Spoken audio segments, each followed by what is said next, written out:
This week's guest is presented to you by Bertarelli Cutlery. Marco Bertarelli at Bertarelli Cutlery has been in the knife sharpening business for decades. It's a family-owned business straight from the mother country of Italy. Marco is a dear friend, and they've been a partner with Illinois Recovery Center and offering second chance jobs for folks that are leaving treatment and looking for work. Please check them out at bertarellico.com. That's BERTARELLICO.com. And you can always find them and their retail store at 1927 Marconi Avenue on the Hill in St. Louis, Missouri. bertarellicutlery.com.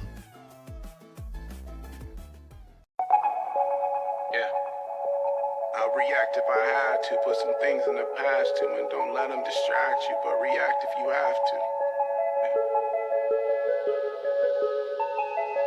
I'll react if I had to, put some things in the past too, and don't let them distract you, but react if you have to, yeah. React if you have to, yeah. Don't know the time, yeah. Just know that I'm, yeah, one of a kind, yeah. What's on your mind, yeah, what hard to find, yeah. Beautiful mind, yeah, still in my prime, yeah. Just know that I'm here. What's up, everybody? Pound Off's Anonymous episode 16. Brett Hall. I keep I'm the fucking gutted. yeah. Here's the problem. Everybody who's going to hear this hears it a week later. I'll still be gutted. You'll still be gutted, but this is fresh right now. This one stings, okay? Yeah, last night was tough. I remember 96. I think it was 96. When Steve Yzerman ripped our John hearts out. Casey. Mm-hmm. But I was only 11 at the time. But last night hurt. Like I told you before, we're gonna be saying 1.6 seconds for years to come. I think only because I'm 41 years old now and not 11. When Steve Yzerman put that over Casey's shoulder, that I rank this one second, because I do remember that wrecking my soul. I was crying, temper tantrum. I grew up playing hockey my whole life, so it felt like William Wallace on the fucking table. Well, and as good as that 96 Red Wings team was, the 96 Blues were a pretty great team themselves. Great's a funny word. But this Blues team, nobody would have called them great. No. I say that because we had the great one on that hockey team in 96. Did he give the puck away at center ice that led to that goal? That's the talk. A little bit of a cough up, but I mean, it wasn't a. I mean, Yzerman put it right where Murray Barron was standing, and John Casey, if I remember correctly, and somebody might fact check me here, but we lost like 8-1 or 8-0 in game one at Joe Louis, and then we lost both, I think, in Joe Louis, then won 3 straight. And Casey started standing on his head, and we went home and I think lost game 6 and then had to go back and play 7. I might be getting years mixed up. Did that overlap with Grant Fuhr? That's why he was in there. Is that Kiprios that ran over Fuhr? Right, and I mean Pronger two-handed the fucking guy right into him, but nobody talks about that. That doesn't sound like something Pronger would have done. What did he say on your show the other day? Like, I could reach you from here to Martin. So the guest today is a friend and one of us, Kurt Garner, works for a radio station that Illinois Recovery Center has sponsored. Another company I'm involved with has sponsored and I've been a fan of it forever. We've talked some recovery stuff on it called TMA. A lot of overlap probably with people and style. I mean, Tim's the greatest. He really is. Do you have the bell? Ding, ring the gong. And KG's one of the co-hosts. So when we started sponsoring and I getting to know him, he kind of shared a little bit of his story, and he agreed to come on the show here today and be a guest and take a little tour of IRC, where was probably the safest place to watch the game last night. if the boys were up late in Detox or Dorm 5, you know, you got a nursing staff. I should have watched it here, Jacob. Yeah. Some therapists on hand. Yeah. Jeff asked how we were doing today. Yeah, I literally texted him like, "How are you boys doing? You still alive? Working the steps." And that's the thing. I'm not even a hockey fan, but I was hanging on, and I didn't even know the rules. So like, Jesus. in that second overtime, when they scored. I'm like, it's fucking over? I was like, this is my fucking co-host here. I thought that, this he is got a a guy who sports doesn't know show. hockey. That's because, it's because I know how to do this. That's a good point. You're a musician. Yeah. It was just so disappointing because I was at all 3 games Yeah. that were in St. Louis. And I had a feeling they were going to go up to Winnipeg and maybe get one. And then they get the 2 quick goals, thinking Hellebuck's flustered again. And I, like we said, 1.6 seconds. Couldn't they pin that puck in the corner just a little bit longer? And the Buchnevich icing. I'm struggling. Took Yeah, I'm 2 more sorry. steps before he sent it down. Yeah. I'm struggling. Well, Cam Jansen was on last week and even said, like, going up to Winnipeg sucks. Like, you don't fucking play. And I considered Like literally or to play there? I think both. Yeah, that. I considered making the drive. There was a 20-minute conversation. I was at Game 6 when it took Ashley, and I was with my buddy Matt, and the question was, do we go? And I'm so glad, in retrospect, we didn't. yeah. But, I saw you post something on the TMA fan page, and I was like, pick me up, baby, we'll do it. I think if it would have been a Saturday night game instead of Sunday, it would have been a lot more likely. But tickets, I was looking at tickets on the secondary market, very relatively inexpensive to get in. Right. I'm a single guy, nobody to answer to saying, hey, you can't go drive 15 hours and go through customs to go to a hockey game. I considered it, but that would have been a tough drive home. What time did that game end last night? 11? Yeah, it was, and it started at 6:20. 6 o'clock is when it was supposed to Or maybe start. it ended at 10, but, you get out of there at 10 o'clock, 15-hour drive home. I would have been getting home midday, just brutal. So, yeah, the drive home would have been a little better, a little sweeter with a Game 7 win, but that would have been brutal. Big time. Ooh. That's a extra long drive after a loss. I was, with about a minute and a half to go in the second, it was 2-1, and I said, if we get one here late, it'll break their fucking back. Right. They're done. And it happened. And it was a great shot by Foxa, but Hellebuck should have had it. His fucking angling was horrible again. And then the third period, I literally was watching the clock, and it got under 5, and they were talking about it. Are they going to pull him? I think there was 4 something to go, but he didn't go off probably till about the 3:30 mark. Mm-hmm. And that's when I got fucking my asshole puckered because our Achilles heel all year has been 5-on-6 hockey. I'd say empty net both ways. We fucking are horrible 6-on-5. It feels like every time we pulled Benner or Hofer, the puck was ending up in the back of our neck pretty quickly. It happened Game 5, I think. It was about 4 to go, and we pulled them, and it didn't take long for somebody from the Jets to score. So, yeah, and watching these guys do what they did the last second half after the Four Nations, and then watching a 7-game series, you really start really fucking falling in love with these kids. Even from the fourth line up, even though the fourth line was a star line, but you get invested, and then you really start hate fucking Jets. I mean, I knew the name before, but now if Nathan Walker walked in that door right now, I would know who he was. 2 weeks ago, I would not have known who that gentleman was. But that fourth line, that WTF line, was pretty dynamic. I think Torpchenko looks like a great player. Yeah. He was a wrecking ball, man. I mean, and now the Dallas Stars get to enjoy the fruits of our labor because that Jets team is bleeding out. I think they're who knows if Shafley's are going to be back, and then what happened to Morrissey? I mean, they're hurt, and Hellebuck can't stop the puck, so I don't think they're going to last long. Watch them win the whole fucking thing, though. So in active hockey fandom, are we now like, fuck the Jets the rest of the way? We want them to lose, right? I was going to ask that question. What does it take any of the sting off if they go win the whole thing and you say, well, we lost to the eventual champs? Or are we saying, fuck them, so Stars and 4? Bring it back to the Red Wings. It never made me feel better when the Red Wings won it all after they fucking wiped our ass. So fuck the Jets. And fuck Scott Arneal. I think God bless him. There's no way he'll ever know that, listen to Cam's. But he seemed a little shook and got in a little chirpy with Monty. And I was talking to some friends, even after Game 7, but before especially, we have not had a douchebag coach that they made asshole comments after a game in the playoffs. Like, Berube handled it perfectly, even after the Bennington run, when Kadri ran Bennington a couple years ago. But the hand pass game, he's like, it's over, done with, move on. Well, Pete DeBoer was over there crying about other shit, about the way we were hitting the Sharks, and the Sharks haven't recovered from that series yet to this day, and that was 6 years ago or 5 years ago.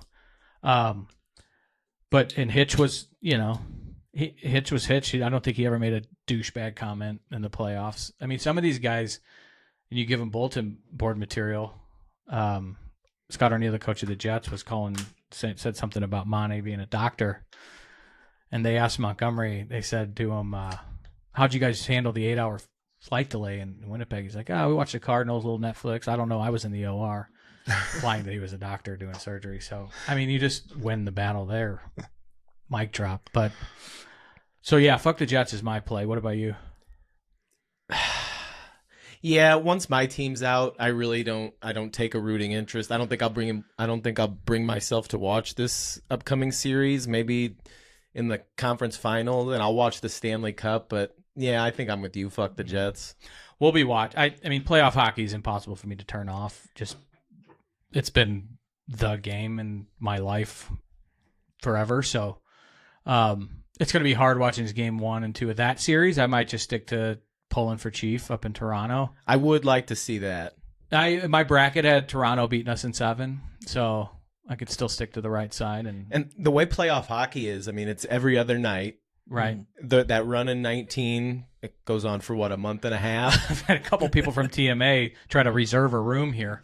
If they said if the Blues do what they did in 19, I'm going to need a bed. Yeah. Like, are you taking advance reservations? And you're getting that just adrenaline rush for 3.5 hours, 4 hours a night, every night for a month and a half. And then, like, last night, playoff hockey, it's just bullet to the head and it's over. And now it's...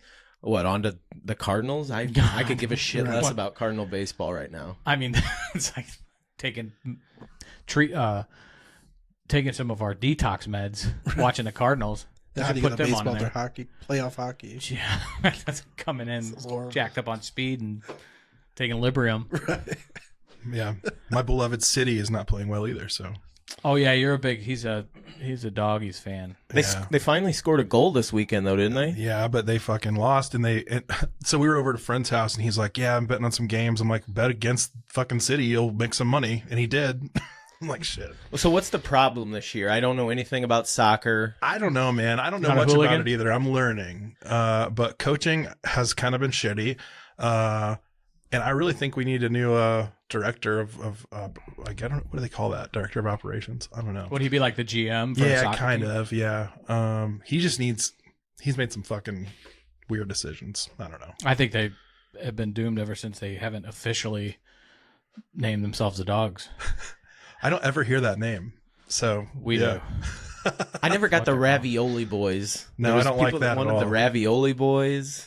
The tie-in with Purina is just too perfect. I mean, with the Doggies, and we wanted the Doggies before Purina was on board. Yeah, if memory serves, that was a TMA thing, and I still have a St. Louis Dogs shirt and hat, and I wear it if I go to City. Nice, just to piss off the fucking soccer. There's a level of soccer guy that. Oh yeah, soccer guy's a real guy. Yeah, that guy, and he sucks. So KG, man, thanks for coming out here today. Yeah, I appreciate on a gloomy day. Yeah, thanks for the tour. Yeah, quite a place you got here. I appreciate it. We've I give it all to Jacob and Eric and the team here is top of my gratitude list every day. Because when people call that actually there are people that may listen to this podcast and it stirs something up in them, and that they or their loved one wants to get help, or some of the work we've done with your brand, which is a cult following, as you know. It spread the word, and we get a lot of calls from that. And to be able to bring them here it's a warm blanket at night when once I connect the dot to Jacob and his team and the call center, I feel like I've done a really good thing, and I haven't done much. I just connect the dot because I know how well they'll be taken care of, and how hard of it could be real scary checking into any treatment center. Right. So to be in good hands, it's really important. Really, really important. I mean, you're talking, how often are we talking to moms, right? And almost every day. Yeah, and that's my sweet spot. Yeah. That's my sucker spot. Right. Upset mom, I was gonna say, I thought did well with the moms. I do. Yeah. But fucking, Single moms used to be my hunting ground. They just like Sounds kind of creepy. Not really. I had a friend that used to say he's going to be the perfect stepdad one day. As a 40-year-old guy that's single and doesn't go out, so I do the dating app thing, and I don't want kids of my own. If I had my choice, I wouldn't take on anyone else's either.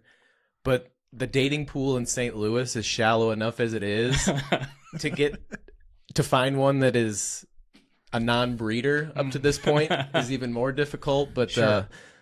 There's no shortage of divorced moms out there on those dating apps, though. That's or the taverns in Belleville, where I used to play around at. But now that I'm a new man, no, bringing up dating apps, there was, when I first got sober, there was girls in my life that were like sisters that made a profile on, was it not Match? Everybody knows Match. What was the other one? eHarmony. eHarmony. Mm-hmm. And I'm like, what the fuck am I supposed to put on this? Like, I just got out of rehab, and I don't, because like it's like, do you drink always, sometimes, or never? Like sometimes is the only okay answer there. Right. But I can't lie, and I mean that kind of does the filter for you. But do you have any? I mean, with that face, you probably do pretty good. But You know what? I wouldn't say I do great. I'm on all three of the big three. okay, Tinder, Hinge, Bumble. Hinge has been my most productive. That's where I've gotten most of my dates from. these one nighters or No, full that too disclosure, I'm personal? not a one nighter. I've never had a one night stand. wow, Never had a one night stand. congrats. It's just not really in my DNA. I'm more likely to go out. I'm more likely to be the one that falls in love after You're a the lover. first date. Yeah. Okay. So you're protecting your own heart. In a way, probably, yeah. Guarded. But I don't put the section where they ask you if you drink, smoke, do drugs. I think I just leave it blank. And oftentimes if I match with someone and we're going to go out on a date, I don't.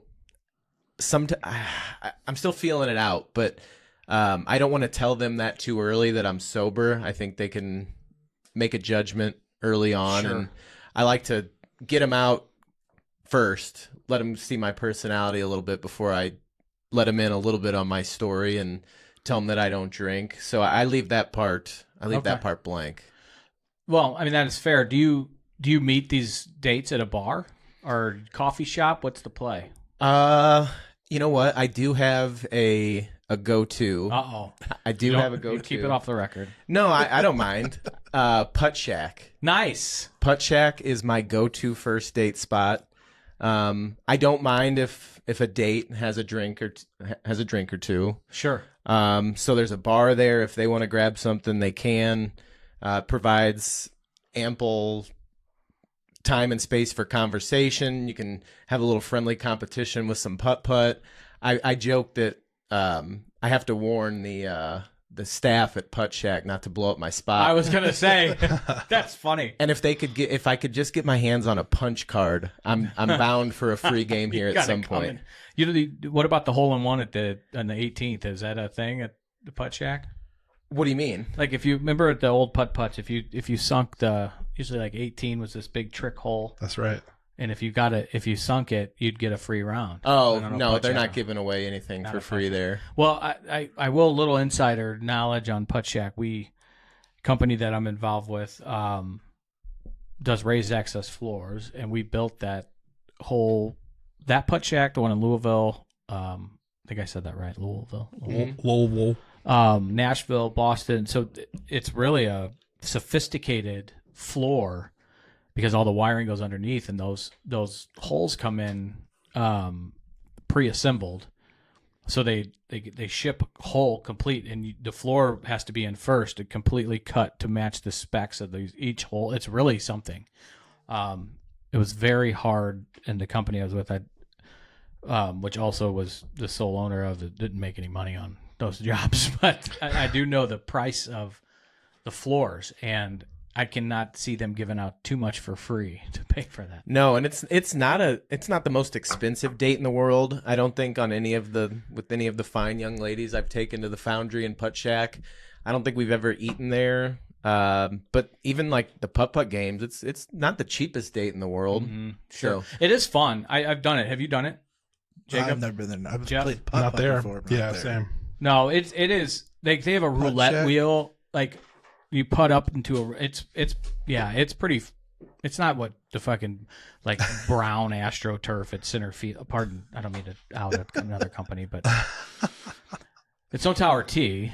But it is pretty neat. Like their holes are really sophisticated and technology based, and they have the roulette wheel is one of the holes that stands out. you get it into a certain spot on the roulette wheel for bonus points. I know there's one that the last trivia questions, and you got to put it through Right. That's cool. the true or false side of things. So yeah, it's a cool little spot. I mean, are you pretty like low handicap at this place? You're taking a lot of dates there. You know what? I've learned course management has become a strong suit of mine as I navigate the Ruby course for the 17th time.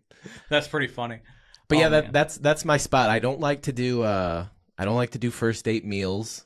I don't want to eat in front of a first date. Get put down to about 15 chicken wings. Yeah.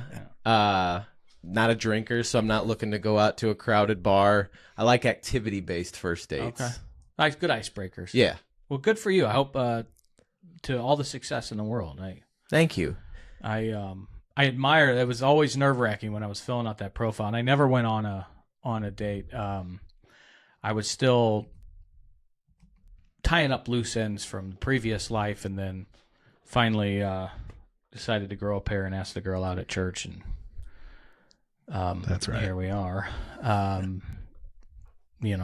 I'm fucking hypnotized by the social working liberal that she is, right, Jacob? She said that you are her new favorite person. Oh, yeah? Because I guess on a previous episode you said that she's 5 years younger than me.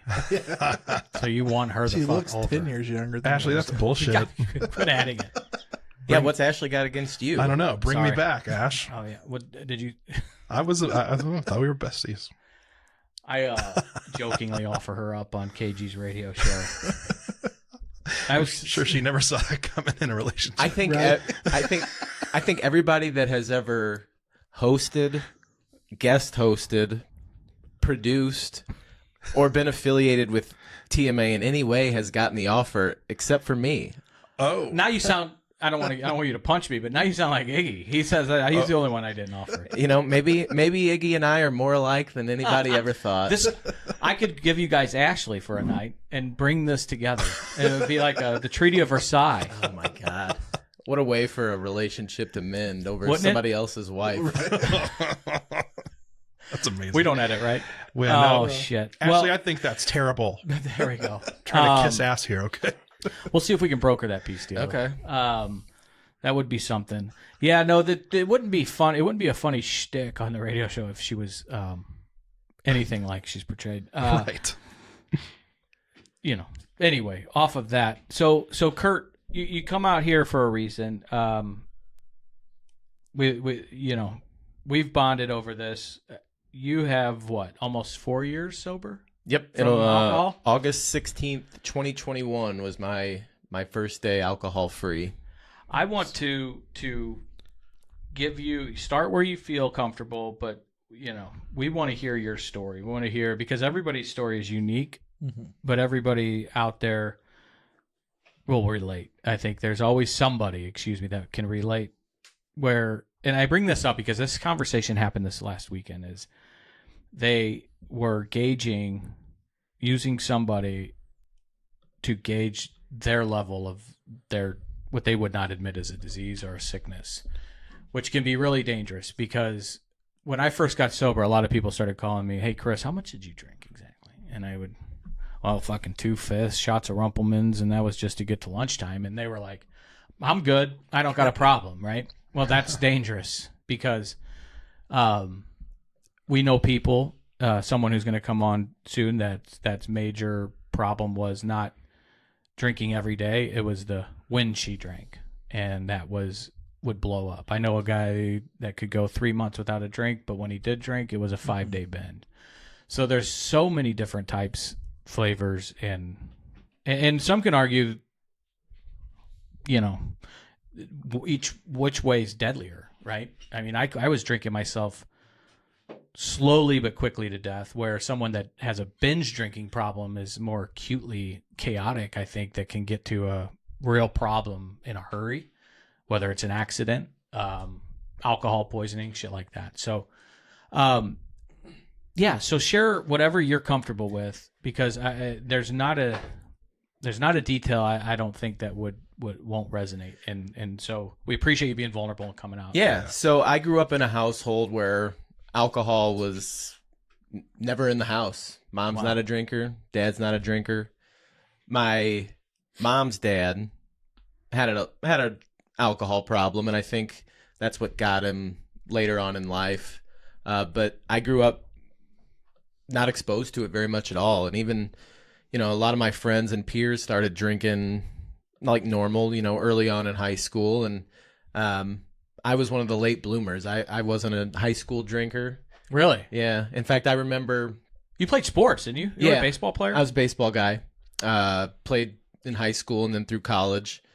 So yeah, I was more into, trying to train for baseball stuff. That's why you're down on the Cardinals. Big time. That and Ali Marmol. Real quick about Ali. Well, Yeah. I don't know if you were at the Blues game, but I text Martin and Tim about it. I was at the game a couple months ago, and he was there. And it was the game they showed on the Jumbotron at Enterprise, the Chiefs lineman that was in the stadium. And the place cheered for him, but they wouldn't show Ali Marmol, who was in the third row. I mean, anytime a Cardinal is in the building, they'll show a play and show him, and because they were fucking terrified he was going to get... They would have booed him out of the building. And yeah. Rightfully so, in my opinion. Yeah. Yeah. So anyway, sorry they to... boot him at Bush, don't they? Yeah, more often than not. I will say this: he did an interview with you guys at spring training, and he came off a million times better than he has in like press conferences. I agree, and he seemed to play ball a little bit that day, kind of looking at the text inbox or the YouTube That's chat. right. That's what it was. Yeah. But I just think he comes off a little smug for what his reputation is. Sometimes when you're a manager, you may have a reputation as being this phenomenal ex-player that gets you some equity and things. He's not that guy. And if you're not that guy, you better have a record that speaks for itself. And he, in my opinion, doesn't have that. So I don't know where the smug attitude comes With from. the lack of humility is kind of what you're saying. Yeah. And it just, I've heard that I'm wrong about this, and people that are closer to it would know better than me, but he's never struck me as a guy that is like a phenomenal leader, like the guys are ready to run through a brick wall for him. But I've heard the opposite is the case, and that just surprises me because I've played for baseball coaches that, like I said, you do anything for and go to hell and back for him. He strikes me as the opposite kind of guy, but I'm also not in the room, so there's been some public, like the Tyler O'Neill thing. Yeah, there's been some things where we're not in the room, but you got to change your mind. That's when you have those public kind of calling out of or singling out of a guy and the whole Cardinals organization is so fucking condescending, and that's where I've really soured on them. And it's not rocket science. I mean, people know just it's baseball. And maybe I'm wrong, but I think they kind of, as an organization, grew accustomed to, we're going to get 3 million plus coming through every year. Right. Best fans in baseball. They're loyal. They're not going anywhere. And I think over the last couple of years, the Cardinal fans have kind of showed that maybe that's not necessarily the case. And I think they needed that. Yeah. I think they need that to, because I'm also not a John Mozeliak guy. I think he's condescending and smug too. And I know a lot of people talk about Ali as not the one calling the shots. He's kind of Bill DeWitt and John Mozeliak's puppet, and maybe that's true. Maybe somebody's not. lying then, because they both say he is, and I agree. Like, I don't think he is. I mean, we're not that stupid. Yeah, and then it's kind of a joke at times, but you bring in Wilson Contreras for however many millions, 75 million, to be your catcher, and then all of a sudden he's not catching and he's playing the outfield, and then he's DHing, and now he's at first, and it's been a mess. The quote from Billy Haywood.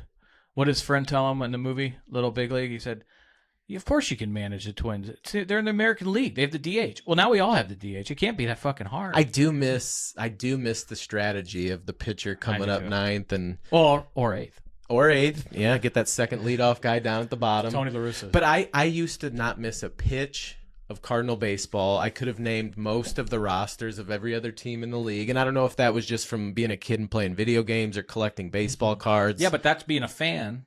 At that age, that's appropriate. And like I lived and died with every pitch in the playoffs. Mm-hmm. And maybe it's just because there hasn't been a whole lot of playoff pitches. But now, like, I don't know the last time I sat down and watched a full Cardinal game. I will say that we'll go to some. I don't even have them on in the background. I used to be in the background every night in the summer, and I don't even have. I mean, I got fucking a murder show on after the playoffs are done, hockey that is. But the pitchcock has. Did I say pitchcock? You did, yeah. You did. Sorry, Freudian slip there. Uh-huh. Right. The pitch clock has sped it up a little bit, which I noticed at the ballpark. But the game I don't know if it's me, man. It seems like it's gotten more fucking boring with the swing and miss shit. Yeah. And I think if somebody got me out of my house and down to a Cardinal game, it's not for the baseball. It's for the social aspect, which I think a lot of people are in that same boat. Yeah. And I don't know if it's just, like, as a society as a whole, we have, instant highlights and we're betting on our phone and short clips. And I just don't think the sport of baseball necessarily lends itself to that kind of a society anymore. I think it's just too slow of a sport. My 11-year-old wouldn't watch a baseball game if I paid him to. He needs, shorts. They all are getting this instant dopamine hits from that. But sorry for the aside on baseball. But I ask you that because I know we're a big baseball player, and a lot of people that have played the game for a long time and are really soured on what's happened in St. Louis. Yeah, it's disappointing. But so in school I started off more focused on sports than anything. Wasn't real social starting in high school, and actually my mom and I made a bet at the start of my high school life where she said, if you don't drink from now until you graduate, I'll give you $1,000 cash when you go to college. At the time, it seemed like a great deal, a lot of money. Took the bet, and I made it through, I think, about halfway through my junior year before I finally broke on a six-pack of Smirnoff Ice. Oh, boy. Smirnoff Ice. That was my go-to back in the day. We had a friend that was the older brother that would go get things, and we'd give him money and make a list. And when I first started, that was my go-to, the Smirnoff Ice. And I think there was something called Tequila Rose, I remember. It's like strawberry milk. Yeah, essentially. I'm more of a Zima guy. I am so judging right now. Yeah. So that where'd you grow up? Arnold? Arnold Imperial area. Is that an Arnold thing? The Smirnoff Ice and Tequila Rose? I don't know. I'm not sure. Okay. I know it wasn't a Belleville thing. Was it a you did? Well, you were doing meth. Yeah. Although Arnold has its fair share of methamphetamine. Yeah, Jeffco for sure gets thrown out there as. Well, there's a war. The rival is Franklin County, and what I've heard, and Jefferson County. Meth rivalry. Who's got more? Who's got better meth? Anyway, sorry for joking. So Smirnoff Ice, Smirnoff Ice, Tequila Rose. Oh boy. I was a lightweight at first, and then kind of did the normal drinking my freshman year in college. I went to SEMO. And I went down there to play baseball. John Gruden coached SEMO. I didn't know that until he said that in that video. Idea. I had no idea that Coach Gruden had a SEMO connection. But my freshman year, I didn't play at all. Sat the bench. I got an at-bat opening day against Oklahoma. And I faced Oklahoma's All-American closer. Nice. Struck me out on 3 pitches. Never got another at-bat. That was the end of... Oh, so that was your fucking case study? Yep. So Kerry Robinson. Yeah, he came down and talked to the team from time to time. I was going to ask you age-wise. How old? I'm 41. How old are you? I'll be 40 in July. Okay, so you're in 03 high school? Yep. Me too. How old is Kerry Robinson? Is he much older than us? A couple years, maybe. Okay. He might be 43 to 45, something like that. I always remember he was a SEMO guy and then got some base stealing opportunities. Yeah, for the Cardinals. he played for Coach Hogan, who was the coach down there when I was there, and Coach had him down there to talk to us a time or two. Yeah. Good guy? Yeah, Kerry seemed great. And Cool. I've seen him. He used to come into the restaurant that I worked at from time to time. And, you know, if I would just talk shop with him real briefly, he humored it. So he seemed like a good guy. Cool. But, yeah, I went down there, sat the bench for the rest of the season. And that really, honestly, that fucked with my mental health big time, kind of being a good high school athlete who was not used to not playing. Yeah, I bet. And I quit the team with about a month left in the season just because it was wearing on me so much, and I wasn't playing. It was like, why am I busting my ass? It's a lot and of doing all work, this? right? Yeah, it's like having a job. So I came home and transferred to Webster, who had recruited me out of high The school. Gorlocks. Gorlocks, Yeah. yeah. Did you know that? I did not know that. I knew you didn't know that. Do you know what the word? Because Gorlock's a mythical creature. Do you know where the term Gorlock comes from? The intersection of Gore and Lockwood. Absolutely. From Belleville and Sure. Webster Grove. Yeah. So I came home and went to Webster and played there. Great decision. Made some lifelong friends Chris there. Raby, a professor at Webster Grove. Never took one of Raby's classes. Are you serious? Not a professor. That's a joke. Maybe taught. Adjunct, maybe Yeah. an adjunct professor. Interesting. But I think Yeah, really, you know Raby, don't you? Chris, he was doing a paddle race for us at a fundraiser, and he was like calling out the numbers. He's like, 42, 138, 269. Nice. Nice. sounds like Raby. Yeah. But I think What's up, Raby? when I went to Webster is when kind of the alcohol kind of took over for me. Weber's? It wasn't necessarily the place, but I think I was coming home, going to a new school, kind of had the opportunity to reinvent myself. Sure. And kind of start fresh there with new people. And I think I let myself slide into a little bit of a party boy, kind of frat boy kind of mentality. Okay. And I was 20 years old. It was my first year at Webster. It was a Halloween party. I'm dressed as Mario. So Halloween's big in Webster Groves, too. I've got the overalls on, the big white gloves. I'm getting a visual. Yeah, you're almost there. Uh-huh. But I could not. I'm a sweaty guy, I love sweaty Italians. and I had a fake mustache, and I couldn't get the mustache to stick, so I rubber cemented it to my upper lip. beauty. Oh, Lord. And Did you just get high as fuck from the sniffing? probably Yeah, looking I back used to on sniff rubber cement when I was in elementary school. Explains a lot. Yeah, right. I was about to say. it. But there was a Halloween keg party that night. Where at? Off of Gravoy, kind of by where 9 Mile Garden is now, Okay. over there in Afton. Not in Webster, though. Let's not confuse Yeah, it was Webster and Webster Afton. people, off-campus party. So Webster people go and slum it in Afton. yeah. All right. There's a rivalry between Webster and, well, I don't know if it's a rivalry, and Kirkwood, from what I've gathered, but people from they try to tell people they're not from Afton. Right? They don't want to claim Is that it. a thing? Yeah. I don't know. I'm asking you. Well, my experience with Afton was that night. I remember doing a keg stand, Sure. and I remember just taking a full red Solo cup of beer out of the keg and just pouring it onto my head. So I know I had to have been drenched from head to toe in keg beer. And for whatever reason that night, at some point I decided I was leaving. Okay. And I know that people tried to stop me. Yeah. And I told them, well, I'm not driving. My friend Steve's picking me up. I didn't have a friend named Steve. So that's where I stopped remembering that night. The next thing I remember, I was in St. Louis County, Oh boy. locked up. And I knew it was alcohol related. I knew I'd gotten myself into some trouble, but I didn't really know to what extent. And I had a friend come pick me up. Him and his mom came and got me the next morning. And when they gave me my belongings and everything, they gave me a sheet of paper that told me where I could go get my car. So I don't even remember where it was, but I go to pick up my car, and when I get there, it's totaled. Oh fuck. Jeez. I had no recollection of being in an accident. So I had to call my mom. It's Saturday at this tow yard, and they close at noon or whatever on Saturdays. And I had to call her and be like, hey, Mom, I got a DUI. Car's totaled.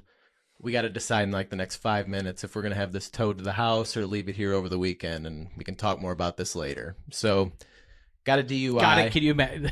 I don't mean to stop there for a second. Hop in. What a fucking phone call to make to your mother, who we haven't really talked about. It sounds like you guys have a really solid relationship, and she was, the bet in high school was pretty. That's a pretty cool story. I've been super close with my mom my entire life. I gathered you mentioned that a little bit off when we were talking earlier.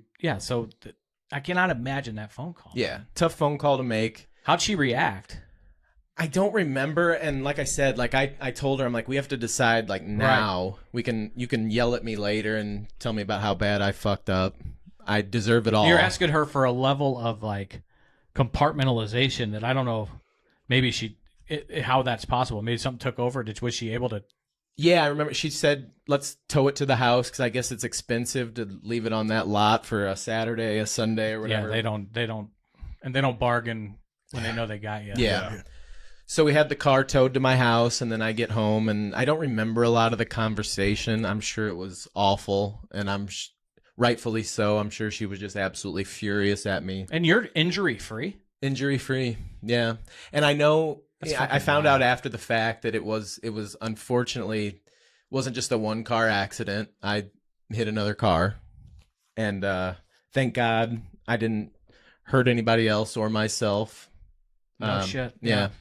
And to not even remember it, like, that's pretty bad. The first thing that comes to mind is just absolute like fear, like that would. And I've heard that it induces you scared shitless. Like, how the fuck did that happen? Yeah. And I essentially had from whatever it was, 10 p.m. that night, whenever the blackout started, until I came to and down in Clayton, there was just a blank space of time that I had no idea where. And still to this day, nothing. Mm-hmm. That's wild. Yeah. And I was working at Blockbuster Video at the time. And rest in peace. Yeah. A few months later, this guy comes into Blockbuster. And I'm like, this guy looks so familiar. Oh, great. I know that where have I seen this guy? So he comes up and I scan his card, and I don't remember how I knew this, but basically when I saw his name, I realized that's the cop that took me to jail that night. That was the arresting officer on the case. So needless to say, I put a couple $100 in late fees on his account and really got him back. But no, so, I had been working at this guy could have saved your life. Right. Fucker.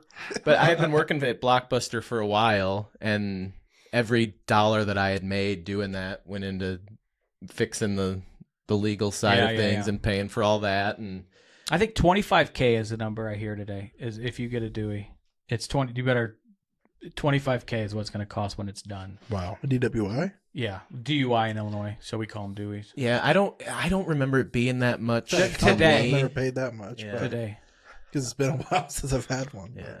But next thing, then the weekend ends and I still got to go to school. So now I'm 20 years old, spent the weekend getting arrested, and now I'm getting dropped off at college by my grandpa. Ended up being the guy to take me. And, that at the time it seemed like the wake-up call I needed. And, God, that'll never happen again.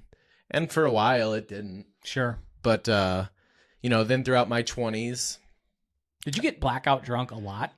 Like throughout, and I don't. You kind of jump around here, but that's I don't know. That's a fucking chunk of time and events that.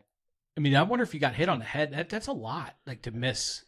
Yeah, and not remember. I don't remember being a frequent blacker outer, but yeah, that night for sure I did. And then, like I was saying, throughout my 20s. Kind of slowly get back into where you think, oh, I can drink again. Sure. And for a while wouldn't even have one and drive. Mm-hmm. But then you think, okay, I can have a beer and drive if I wait an hour, and then I can have 2 beers and drive. And I never got in trouble with the law again with alcohol. Never got a second DUI or anything like that. Did have another close call where I had like a little incident with the car. Thank God. No cops were involved. Could have gotten burned and got my second one, but somebody was looking down on me and kept that from happening. So yeah, and then, alcohol throughout my 20s and into my 30s was always a part of my social life. And, I was married I ended up getting married at 30, and a big part of everything that we did as a couple, whether it was playing in all-you-can-drink volleyball tournaments. Sure. There's booze involved in that. Going to Mizzou or Illinois tailgates. She was an Illinois fan. I was a Mizzou fan. We're drinking at those. That's why, and it didn't. Yeah, I got it. I don't think I could miss her. Didn't help things. I couldn't marry a Mizzou girl. I refuse to root for the Chicago Bears because my ex-wife is a Bears fan, and I don't want. There's too much crossover with Illinois and Bears. I get it. And I like the Bears, and I want Caleb Williams to do well, and this new coach Ben Johnson and Luther Burden's on the team now. They played a whole year in Champaign. But I cannot root for them or the University of Illinois because that's who she wants to do well. So I've let a lot of things go, but I do not want her sports teams to succeed. Okay. Remember the dog. Yeah. So before you go too far. Yeah, so alcohol was a big part of my life, in terms of what we were doing socially. And, we loved to go. I live in South City where there's a great Mexican place every block. Yeah. And we would go and, have too many margaritas. And Cinco de Mayo today. Happy Cinco de Mayo, yeah. That one's for the Americans. Okay. Right, yeah. I learned that as a Spanish teacher, that it's the Americans that Cinco de Mayo is for. Mexican Independence Day in September is when the real ones get after it. I always thought it was for the alcoholics because it just I do purge quite a few Facebook memories that are 11 plus years old because of like being drunk. But I do have like today, it's me and Screech in our fucking sombreros, and I have it. It's such a stupid picture, but like Dustin Diamond Screech. No, or is there my buddy Screech. Okay. They started calling him that 20 years ago because he had an afro. But yeah, he's one of my closest friends, and there's a picture. I'll show it to you guys. Maybe we'll post it, but it's us. One of them, I got a lime in my mouth and then a sombrero on, but I was wearing a T-shirt that said Italia, so I had the dates mixed up a little bit. I don't know the last time a Facebook memory popped up, and I thought, "Thank you, Facebook, for reminding me that I said that or did that." I'm sure, yeah. There's a couple doozies that I'm like, okay, that was pretty funny, and I'll screenshot it and send it to my friends, but it gets deleted. Yeah. So, yeah. Cinco. So the Mexican restaurants and I used to love drinking and going and drink and put down some margaritas and have some chips and salsa. I get it. South City's got, at every corner. Yep. It seems like there's a margarita hole. Yep. And my go-to used to be, I don't know if you're familiar with it, but Amigo Joe's. Yeah. Southwest Yes. and Hampton there. Yeah. Absolutely. Surprisingly, some of the best fried chicken you'll find in the city. Really? Mhm. Interesting. Yeah. Drive past it all the time. I've never been. A girl from O&O, waitress from O&O, back in the day said that she really likes it. And that's like a foodie giving a foodie. Yeah. Like if it's a good dive place, yeah. Yeah. Chips and salsa, not free. Ooh, that's Weird. Yeah. That's the only problem. Otherwise, they're good. interesting. Yeah. So from probably about the time that I was 25 until early to mid 30s. How long were you married? I was with my ex for 10 years, married for 5. Okay. But, I made that drive from Amigo Joe's back to my house on Loughborough after having too many margaritas so many times. It was just... More time to count, right? You don't turn on your turn signal once. Right. And you're busted. And you may feel fine, but you're going to blow well past what is allowed. And right. Looking back on it, just so foolish and so dumb, especially after what I did when I was 20. It's funny how when we are drinking, it's like, this is such a low bar, but it's not. Like, it's really, it's also being diagnosed with a substance use disorder or alcohol, just an SUD, clinically, people don't realize it. Like, it's not you don't have to be putting down 2 fists a day to be clinically diagnosed as, and I'm looking to you. No, yeah. It's based off, it's not really the amount that you use as much as like negative consequences and used to follow. So DWI, you drink afterwards. They're like, that's and drive. Yeah. And then add that, then relations. Like, it's like, there's like, I think 4 categories. It's basically like your relationships, work, legal trouble, and health. So if anything like negative happens that's directly related to use, and then you don't stop using, it's a use after negative consequence, and that's kind of how you diagnose like severity of addiction. Like if you eat raw chicken and get sick as fuck from it, like I'm gonna go eat raw chicken again. Right. And I think it's like anything over like 3 is like alcoholism or like addiction. I did that. Like I used to, when I worked for like the state of Missouri as a counselor, we did like a DLA 20. It's called, just how you diagnose severity. I tell the clients this all the time because like anything over like 11, you're severe addict. I took the test myself and scored like a 64. Wow. So it's like they're not. A lot of people have a lot of. Yeah. Not to burst anybody's bubbles in here. A lot of you guys are probably up there too. Not you, Jeff. You're good, but You should have seen him on his 40th. Perfect. I saw pictures of him on his 40th birthday. Diagnose him. You should have seen me. I was singing some Brooks and Dunn. Nice. That's not So that would your count as punk one? rock band doesn't cover that. Right, that would count as what? Negative consequence. Yeah.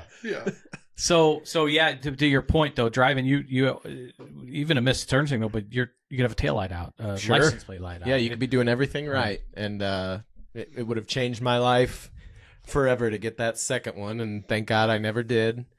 But then you were mentioning like relationships and health, and you get one DUI when you're 20, and now I'm like I said, I'm super close with my mom even to this day.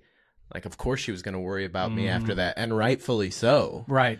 So, she's worrying about me all the time now, and, obviously still loves me, but that our relationship took a hit that day. And, you find ways to start patching it back up, but she's always going to worry. And health-wise, like, besides just the negative impact of throwing that poison down my gullet like there was no tomorrow, I started gaining weight. It led me to eat more poorly. Right. And, I've always kind of ballooned with my weight a little bit, but, getting sloppy at times. And so then fast forwarding a little bit, and I guess around 2020, the marriage kind of falls apart. And I'm going through a divorce. During COVID? Post-COVID. I mean, I guess COVID was still going on, but The initial... right. We were still together during the initial onset of everything. I was teaching at the time. Happy? And I ask that because we talk about it all the time, like on what COVID's done to us mentally. Everyone. And then being in a relationship that is not fully happy. Being in toxic relationships in my past, thinking of being quarantined with that type of relationship makes my skin crawl. Yeah. It's something, it wasn't a choice. It's people, it happened overnight, and not everybody's all hunky dory. And Yeah. I don't know. I don't remember that like necessarily having like a direct impact on what we had going on, but I'm sure it had some ancillary effects yeah. with everything. Did you drink a lot during COVID? Yeah. Yeah. Yeah. And it was, I was Like more. Yeah, more frequently and more volume. I was a teacher at the time, so we're doing, virtual school now. Yeah, that's right. And, the schedule is a little bit different. And I was teaching Spanish, so it wasn't like I was your second grade teacher and had you for a full day. They were popping in on my Zoom for a 30-minute Spanish class, and there'd be days where I was maybe done at noon. You're locked in your house. What do you do? I get it. You start drinking tequila. So You're a Spanish teacher, you got to. yeah, it was cultural, if nothing else. Me amo crease. I'm looking at you. Does that do you that don't click. That's how they would pronounce it. do you still speak Spanish? Yeah. Yep. I'm lost. I could speak it. Why you look at me when you speak Spanish? I don't know. That's a good question. I can speak it fluently, and if you dropped me off in Mexico right now, I could get us around and be just fine. Listening comprehension skills have taken a little bit of a hit. I'm just not hearing it very often. So, if somebody barged in right now and was screaming in Spanish, I'd have to ask them to repeat and slow down, but I'd get us there. Okay. I was in Cancun, and I remember is it como se dice? Is how you say? How do I say? Como se dice? Oh, yeah, it's como se dice. So I would always say that, and I remember on our cab ride back to the airport, we were going through these like mangroves from the Hilton, and it said there was a sign that said something crocodilio, like there might be alligators in these mangroves. Yeah. So I said, my kid was in the back, and I said, "Como se dice kid?" And the guy said, "Bebe." I go, "Bebe, crocodilio," and he started laughing his ass off. I told him I was going to. This guy didn't speak any English. I told him to throw my kid out. I've learned they love it. When I thought that was pretty funny, and I've learned that they love it when us gringos I bet. try to speak to them. I gave him a hundo. And I've also learned that I'm a useful one to have down there on those trips because I can understand Be what a people guy. are saying. Sure. And when they get a white boy that is fluent and can talk to them, they love it. Okay, Yeah. that's great. So people can hire you to go down there and make sure their 8-ball's clean. Or See. right, if they go out to Cancun and get some, they're not Actually, gonna get ripped off. We got time, right? Yeah, all day long, baby. I got a story from a Mexico trip, and looking back on it, it could have ended way worse, but it's a fun story to tell now. So older than 4 years. Yes, this Okay. is going back probably 2012. So alcohol isn't related. Very much so. So my best friend at the time was getting married down there. We go down there, and there's people we know, people we don't know. And there's this guy on the trip that we don't know. Turns out it was a former Cardinals closer's son. No shit. hmm And this dude is just a loose cannon this whole trip. He's wanting to leave the resort and go to cockfights. Oh, jeez. Oh wow. Yeah, like a lunatic. Donkey shows. Yes, precisely. Like Tijuana. And he came down with his girlfriend at the time, and on the last day, him and the girl break up and just have a knockdown, drag out breakup.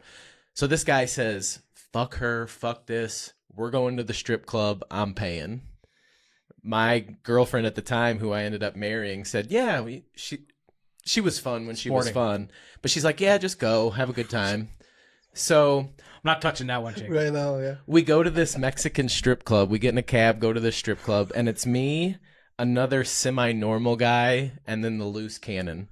And we go to this Mexican strip club, and it's kind of up on, like, if you can picture like a building in New Orleans that's built on stilts. Yeah. So you kind of got to go up and weave your way up steps, and it's built up, or it sits up here. And we hang out at the strip club for the evening, and we're having Bud Lights, which I'm sure were about $20 a pop at this place, buying them for the girls that are hanging out with us. I think I looked over at one point, and the lunatic was getting a handy from one of the Mexican dancers. Nice. So, What'd that cost? well, at the end of the night, the manager comes up and he gives the guy the bill, and he says, "Here's la cuenta," and it was like, I think around $600. Could be worse, but it was Sure. it was a lot. I purposely hadn't taken my wallet or phone because this guy said he's paying. I'm not getting caught having to pay for this tab, so I go in there with nothing. So he gets this $600 bill and he says, "I'm not fucking paying for this." Beautiful. So I look over at the other normal guy. I'm like, this is going to go south really quickly. So I go out, and I'm like, it's not like I can go out the front door. Right. So I go, there's like a back outdoor patio, like for storage and whatnot. And I decided in that moment that my way out was going to be to jump off the roof of this Mexican strip club. Nice. So I tell the other normal guy, I'm like, this is going to end poorly for us. If you can't find me in a couple minutes, it's every man for Save yourself. save yourself. So I'm in short shorts, like Sperry's, like boat shoes, and it's just pure darkness. And I know it's about 10, 15 feet, and I'm just like, that's my way out. And I jumped off the roof of this. You were saying Mexican police station or Mexican hospital? Yeah. Pick your poison. So I jump off, somehow landed and stayed in one piece. And then the day before, I had rented a moped Stop. to drive into town to look for some supplies. Sure. Understood. So I'm like, I know the way back to the hotel. It's just a straight shot down this road.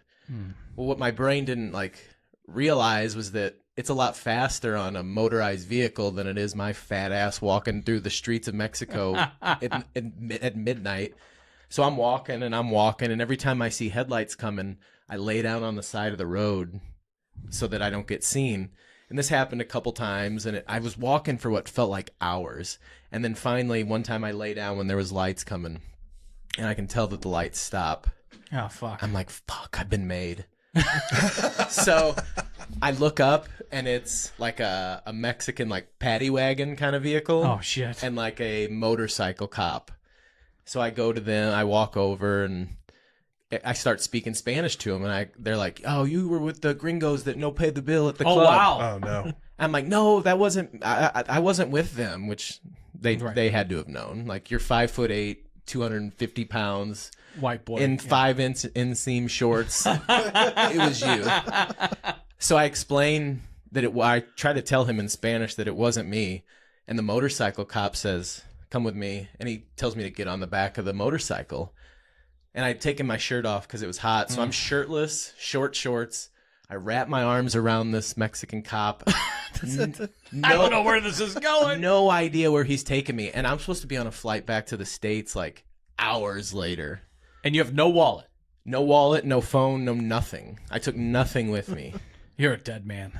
So we drive, and the way I remember it, you know how it goes. Sure. The way I remember it was he drove me for what couldn't have been more than like 45 seconds, and he dropped me off at the front of my hotel. God bless this man. So now I'm thinking, okay, how do I explain this to my girl? Like, where the hell has he been? Like, because it's been hours now. Wait a second. Was she still at the strip club, or did she not go? She didn't go. She was back at the hotel. So that would have been something if you would have left her high and dry. Oh my God, I would have deserved the divorce then. So I'm like walking to the room. I'm like, how am I going to get myself out of this one? And I turn a corner, and we practically bump into each other. Oh, beautiful. And I'm just like, I don't even think I said anything. I just gave her a look like, I'm a piece of shit. I am so sorry. Come to find out, the lunatic had shoved the bouncer back at the club, gotten handcuffed and put in the back of a cop car. They were nice enough to let the other normal guy go back to the hotel and try to get some help to figure it out. He knocks on his wife's door. She says, "I don't know that motherfucker. I'm not helping him." Nice. So he goes to my girlfriend's door, knocks on the door. She's like, "Where's Kurt?" And he just has to say, I got nothing. I don't know. He said he was fending for himself. So she goes to the ATM and gets out like $800. She goes back to the club. No way. Pays the $600 bill. Pays extra to get the lunatic out of the cop car, and then pays a little more to have the taxi driver drive around looking for me. For all I know, she was in one of the cars that I was hiding from. Mangroves. Yeah. So to the lunatic's credit, he did pay her back months later with a couple of checks in the mail.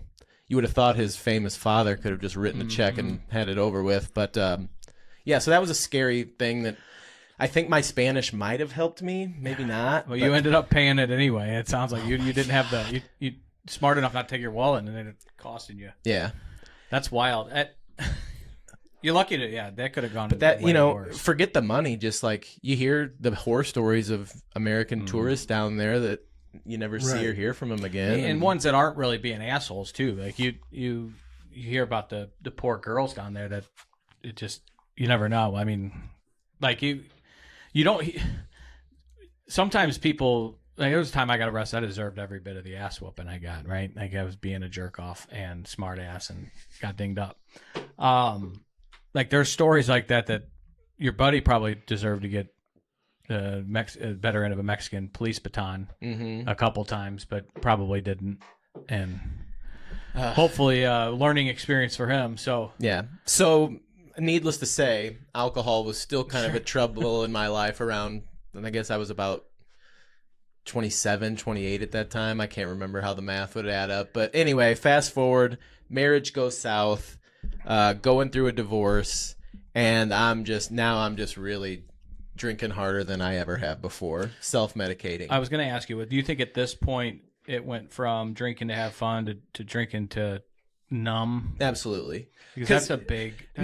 Not that any divorce is easy, but the circumstances of mine had me in a rough spot. Sure, man. And, I know I was drinking 7 days a week. I don't know how to quantify just how much. I know I was going through, and this is when I was telling you before we hit record that I felt like a little bit of a fraud, like telling my story and filling out some of my stuff. Because if I remember correctly, I was maybe like drinking tequila was my drink of choice. I drank it on the rocks. And I felt like I would go through 2, maybe 3 bottles of tequila a week. That's a lot of tequila. Is it? When you're drinking it on the rocks. Okay, because then I'll hear other people telling their story and what they, and you know, it's everybody's different, but I'm like, oh, maybe it wasn't, but it was a lot. No, of it is. tequila. It's because you're drinking every day. You're not. I mean, it's not ever getting out of your system. You know, you're addicted to it at this point, and that's a lot of tequila. I mean, and like I was saying earlier, when we start comparing the quantity, which is why when you said, Jacob, diagnosing someone with an SUD, they don't go by quantity of what you're drinking or using. Yeah. You know, if Jacob used 2 grams of heroin instead of 10 every day, he's still a heroin addict, right? Yeah. I don't know. Does that apply? I think it's close. Yeah, of course. You did good. But it's still hitting the brain shit, you know, and making you... It's more about the repetition. Like Right. 7 days a week is 7 days a week. Right. And like you said, 2 or 3 bottles. Yeah. That's like at least a pint a day. Yeah. That's alcoholic levels. Yeah. Big time. So, And I mean, highly addicted. I mean, you're addicted. You're drinking tequila every day. and you know, I'm still teaching at this point, so I'm shaking off the cobwebs in the morning Right. to go. I was teaching K through 4, and teaching Spanish. So Señor Tequila over here was up till midnight just housing tequila on the rocks, and then teaching 5-year-olds 7 hours later how to say their numbers and colors in Spanish. Like, I mean, that's a sitcom. kinda, yeah. Señor Tequila. Yeah, God. Maybe we could write this. I know some writers in Hollywood. This could be the next one Yeah. based off of KG. But I remember what happened was I think it was actually my first date post-divorce. I go to a concert with this girl, and I think at the time I was just searching for somebody to give me some attention. It didn't matter who it was, because now I look back and I see this girl that we had a good first date. I thought it went well. I guess it didn't go as well as I thought, because then when I pursued a second one, I kind of got the thanks but no thanks thing. And I remember that morning when I finally got that message back that was like, there won't be a second date. What did I do? Drank. Yeah. Uh-huh. And it was a Sunday morning at like 10 a.m., 10:30.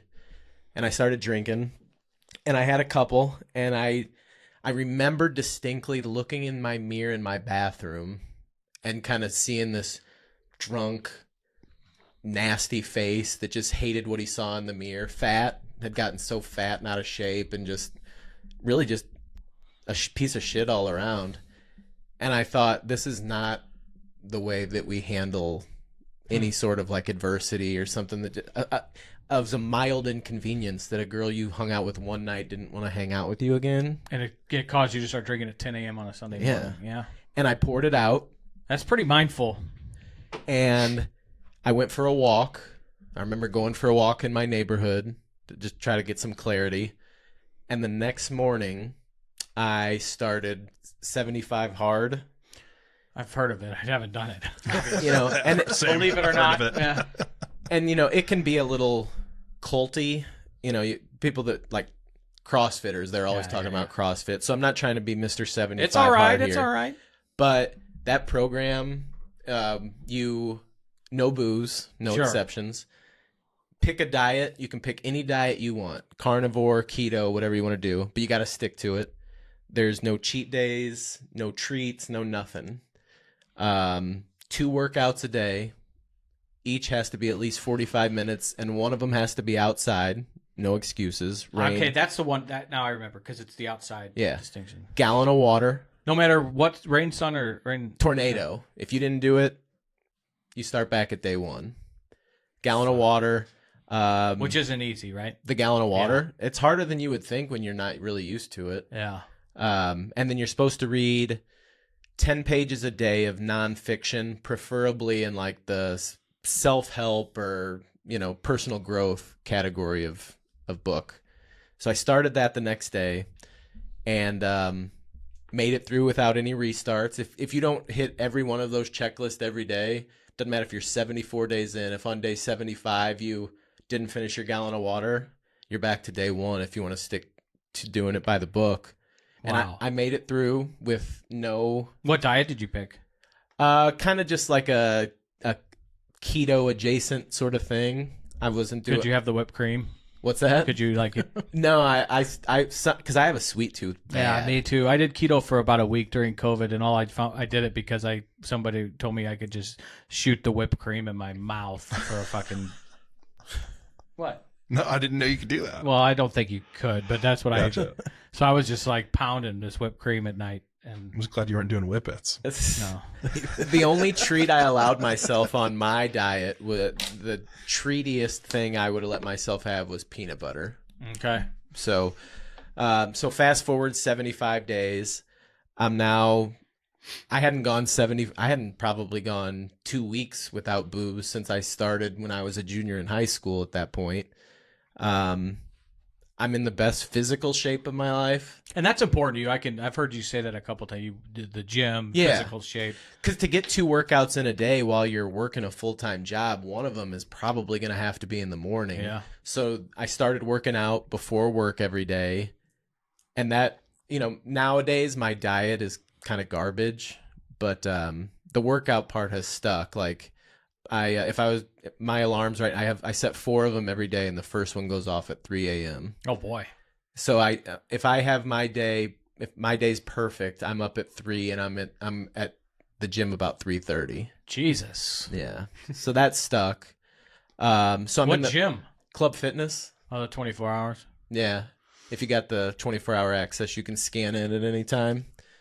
So I'm in the best physical shape of my life. I don't even have the key to the gym at IRC, as we found out today on the tour. I guess they were like, we're not going to waste that metal on this fat ass. It's an intense gym. It is. It's not for beginners. No. Just medicine balls. They don't have That's all it 150s. is. They don't have my. They don't have Not my enough size. weight for you. Right.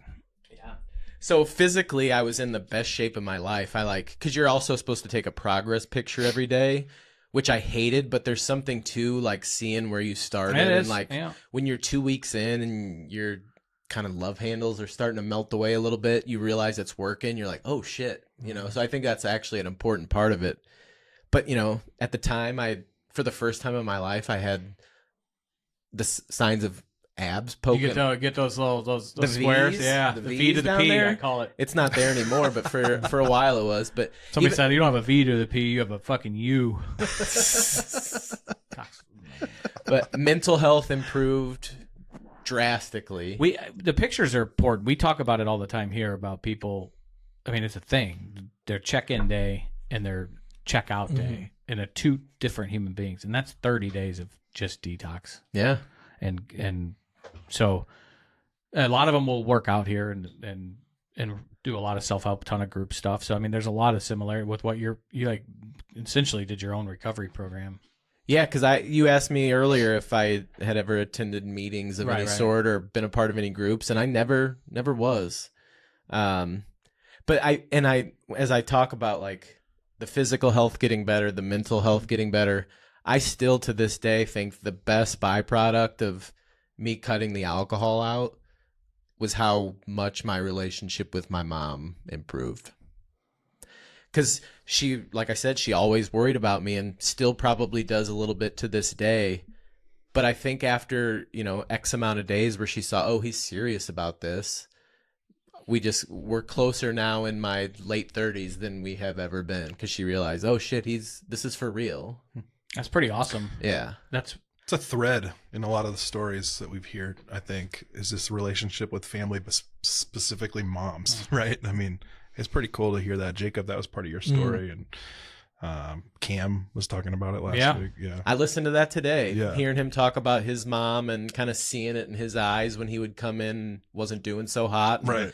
And, I love my dad to death, and I'm no Cam Jansen, but we were similar. Like my dad was the sports parent. Yeah, sure. Yeah. My mom was the emotional support parent.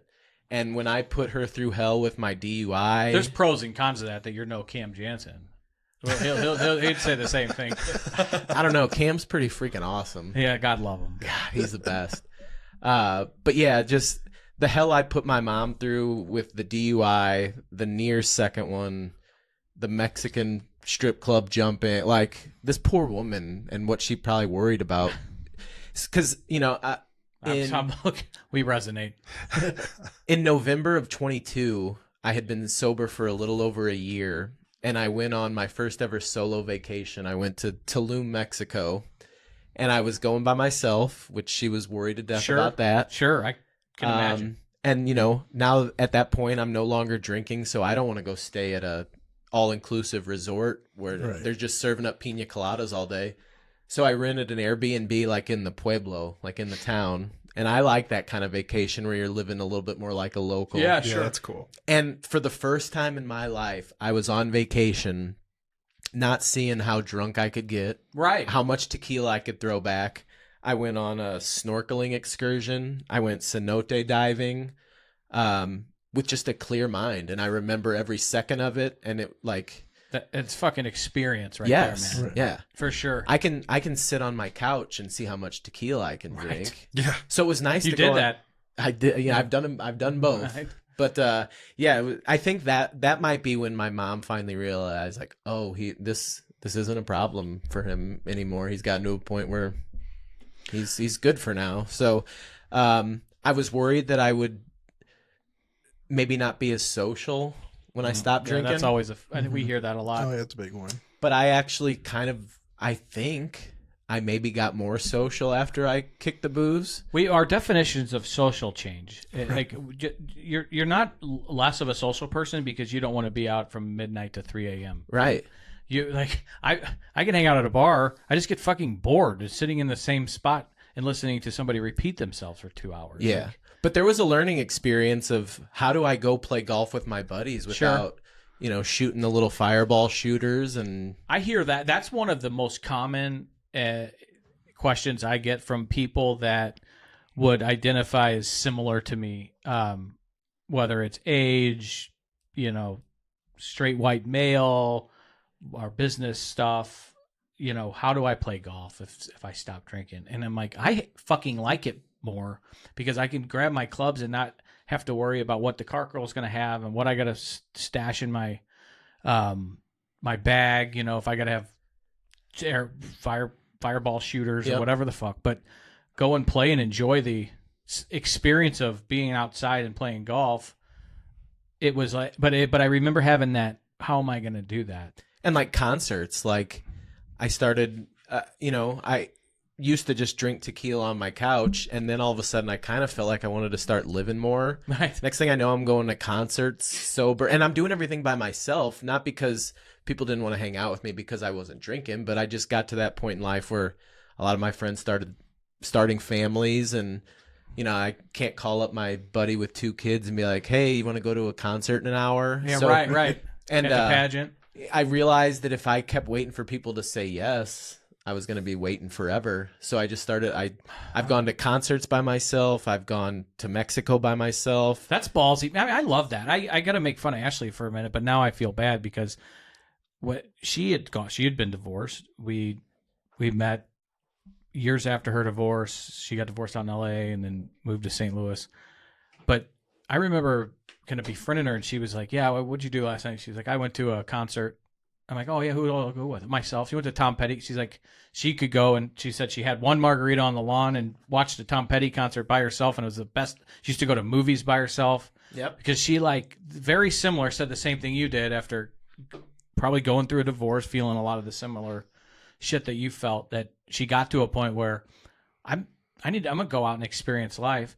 I chirped her a little bit about it, but it was kind of how I flirt, like, Yeah. If I'm not picking on you. I don't know. Yeah, pulling the girl's hair. Yeah. Right, exactly. Yeah. It's a 5-year-old, yeah. But that is kind of empowering. I mean, to especially to go to Mexico by yourself and take it all the fuck in. Yeah. I mean, that's awesome. Yeah, and like this past Valentine's Day, like I said, single, had no Valentine. Save some money. Drove up to Chicago, with no notice and went to Justin Timberlake. That's my fucking guy. JT, baby. So on a whim, drove up to Chicago by myself, got a hotel, and did a little self Valentine's Day seeing my boy JT. I love this shit, man. I love JT. I do a ton of shit by myself, and I wish I had a buddy or if I was dating somebody to go, but I don't mind being by myself. You learn a lot about yourself when you spend that much time alone with your own thoughts. And if you choose to spend or really lock down with somebody again, you really know you can make that choice knowing what you're willing and not willing to sacrifice, right? Yeah, and I learned a lot about myself as an individual, as a partner from my divorce. Like I said, I'm sure none of them are easy. There were some things about mine that made it tough. And while I still do joint custody of a dog through the divorce. Fair. I'm a dog guy. We do month on, month off. Neither one of us, we got him together, so neither one of us really wanted to relinquish him, and I don't blame her for that. There was no way I was going to give him up, so it's not ideal. What kind of dog? Black lab mix. Nice. He's 11. Yeah, we had him since he was yay big, so that's pretty sweet, man. I'm a fucking dog sap. Yeah. Big But time. so, while I'm not the biggest fan of my ex for certain things, like in a strange damn way, like I'm very thankful for the way it all went down, because Bingo. I don't think if I get to the fucking low that I got to because of that divorce, that I pull myself out of it. And I think if I was still married and in that situation right now, I wouldn't have changed much. So I kind of had to go through the shit to kind of get to the light. I think there's like not everybody has to seek inpatient treatment and medically assisted treatment because they become so sick and dependent on their drug of choice because of this disease. But the similarities that I'm hearing is, I didn't know you well when you were drinking, but you've always, since then, I mean, you've been a super humble guy. I always say humility is a key. You've taken accountability for shit you did. That's key to sustainable happiness and recovery. And then you just hit it with gratitude. I mean, you're grateful for things like even, a lot of people that go through a divorce, it's the worst enemy on the planet, but even able to find some gratitude and foregoing through it. I mean, that's very important, I think, for anybody that is listening, because there's a level of forgiveness in that too, I think. And what that is shedding things that make us want to self-medicate is, anger, resentment, envy, things like that. There's our shit that we want to drink away. Yep. And how to combat that, I really feel, is humility and gratitude and forgiveness. Those are the antidotes to those real hard fucking feelings that I fucking couldn't handle and tried to drink away for years of my life. And it sounds like you did the same. So yeah, and now life's not easy for anybody. And when I have one of my moments where I used to would have poured a glass of tequila on the rocks, kind of have found ways to channel that in different directions, whether it's exercise or creativity, going back to the TMA stuff. Mm-hmm. Actually, I think one thing that helped me a lot when I first started being sober was making those stupid videos that I made that kind of got me in the door. Cause it was a time cooking with thing. Cooking with KG, or even when I would dress up like the guys and do the lip syncing things, recreating little minute segments, like it gave me like artistic's not the right word, but like a creative outlet of something to do. And, I've found ways to channel anxiety and stress, whereas I used to would have tried to drink it away. Sure. Yeah. We see a ton. We talked about it last week, I think, or 2 weeks ago. All the creativity that we see come through here. Oh yeah. When I was in treatment, there's a lot of creative minds that struggle with this, and I don't know why there's that overlap. I'm sure some clinician could probably tell us, right, Jacob? But some of the artwork that people produce in here, our music, our social media. I mean, it's there's something, a Venn diagram here that there's some overlap. Yeah. And I'm not fanboying you. You are creative as fuck on the social media shit. It's funny. I mean, I think it's a big part of why TMA is cool. That it draws people that are pretty creative, and your shit's pretty funny. And it's wild because without being too specific, social media is what brought my teaching career to an end.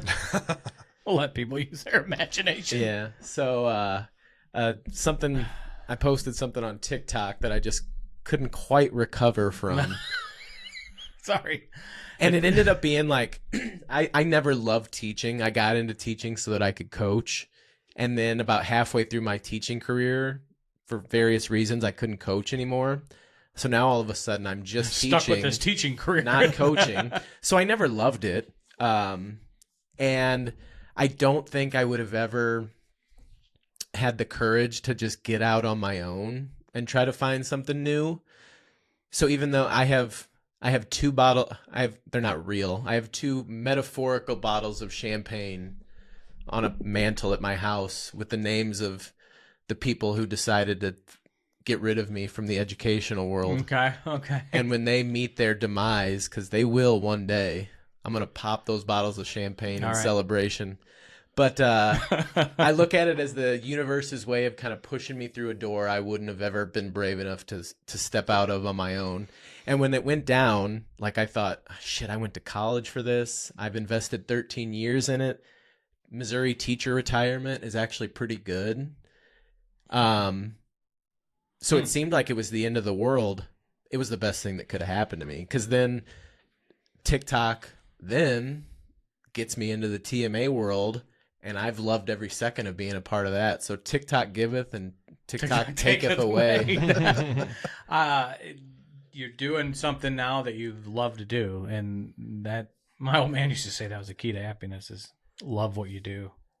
But there is something that I heard even in a fucking Easter sermon that, you know, what you think is your worst day could be the first day of the rest of your life. It's a pretty applicable here from what you're saying. And I told you the last day I had a drink was August 15th. My first day of being sober was August 16th of that year. And the teaching shit went down about 2 weeks later. So I'm 2 weeks into... Wow, 175, okay. I'm 2 weeks into trying to eliminate alcohol from my life. And then I get a phone call saying, your career's over. Which could be that's a top 5, outside of a tragic death in the family.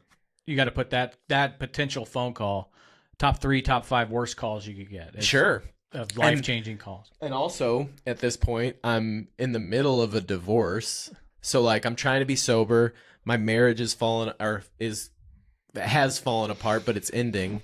I just lost my career. And then, like, another week later, like, one of the other dogs I had died. It was like a country song. Like, holy fuck. The hits just keep on coming. And I don't think anybody would have blamed me if I would have cracked and had to have started over. But, you know, I was about 2 weeks into the sober journey when, you know, some curveballs got thrown my way. And I'm very proud of the fact that even in those times, I didn't crack. And anytime it gets hard, you have those to rely on, that you made it through them one day at a time. Yeah. You know, you can probably get through anything. And I've had people don't say it anymore because they've realized that it's just part of the lifestyle that I'm choosing to live now. But I would have friends that would say, well, you've been sober for a while now. Don't you think you could go on Cinco de Mayo and have one margarita? And I think with me, I don't know that I could have one and then never have another one. I think it's almost mental with me where, like, I think I looked it up. I think it's 1,358 days for me. I think the mental gymnastics that it would do to me to feel like I was going back to day one would be tragic for me. That's exactly the reason why I tell people to count your days. Like, just once you get so many, like, you don't want to reset. I wrote that, down on a piece of paper every day day for about 8 years. I had they're old composition book journals, college ruled, not wide ruled. And I would write my day, and I would write in the top corner. And I did it for a long, long time. I think it was close to when we bought our house in November of 20. So I was probably over 6 years, 7 years.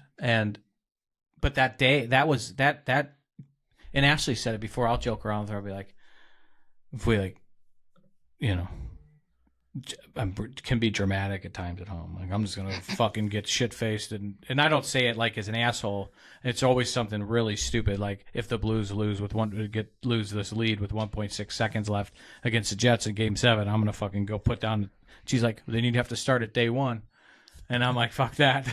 Yeah. And you know what I mean? That's the thing with me. I don't want to feel like I'm starting back at square one. I've worked I like how you put that. That's good. I've worked too hard to get 1,358 days in. The thought of going back to one is just something that it's not worth how one margarita would taste on Cinco de Mayo. When we were doing a tour earlier, we were talking to one of our clinical directors, Jeff, and you had mentioned that through sharing your story a little bit, right, on the radio show you're on, that you've had people reach out. Mm-hmm. And can you share how that made you feel? Yeah, I've never gone as in depth as I have sitting here tonight with you guys, but I've told a little bit about my story of giving up alcohol and the benefits that I've felt from that, and I've had probably somewhere between 5 and 10 people that are probably listeners of TMA that have reached out to me. And they always say, "Hey, I'm sorry to bother you with this." Right. And then they'll ask like, "Hey, how did you feel, or what did you do to get from A to B or B to C?"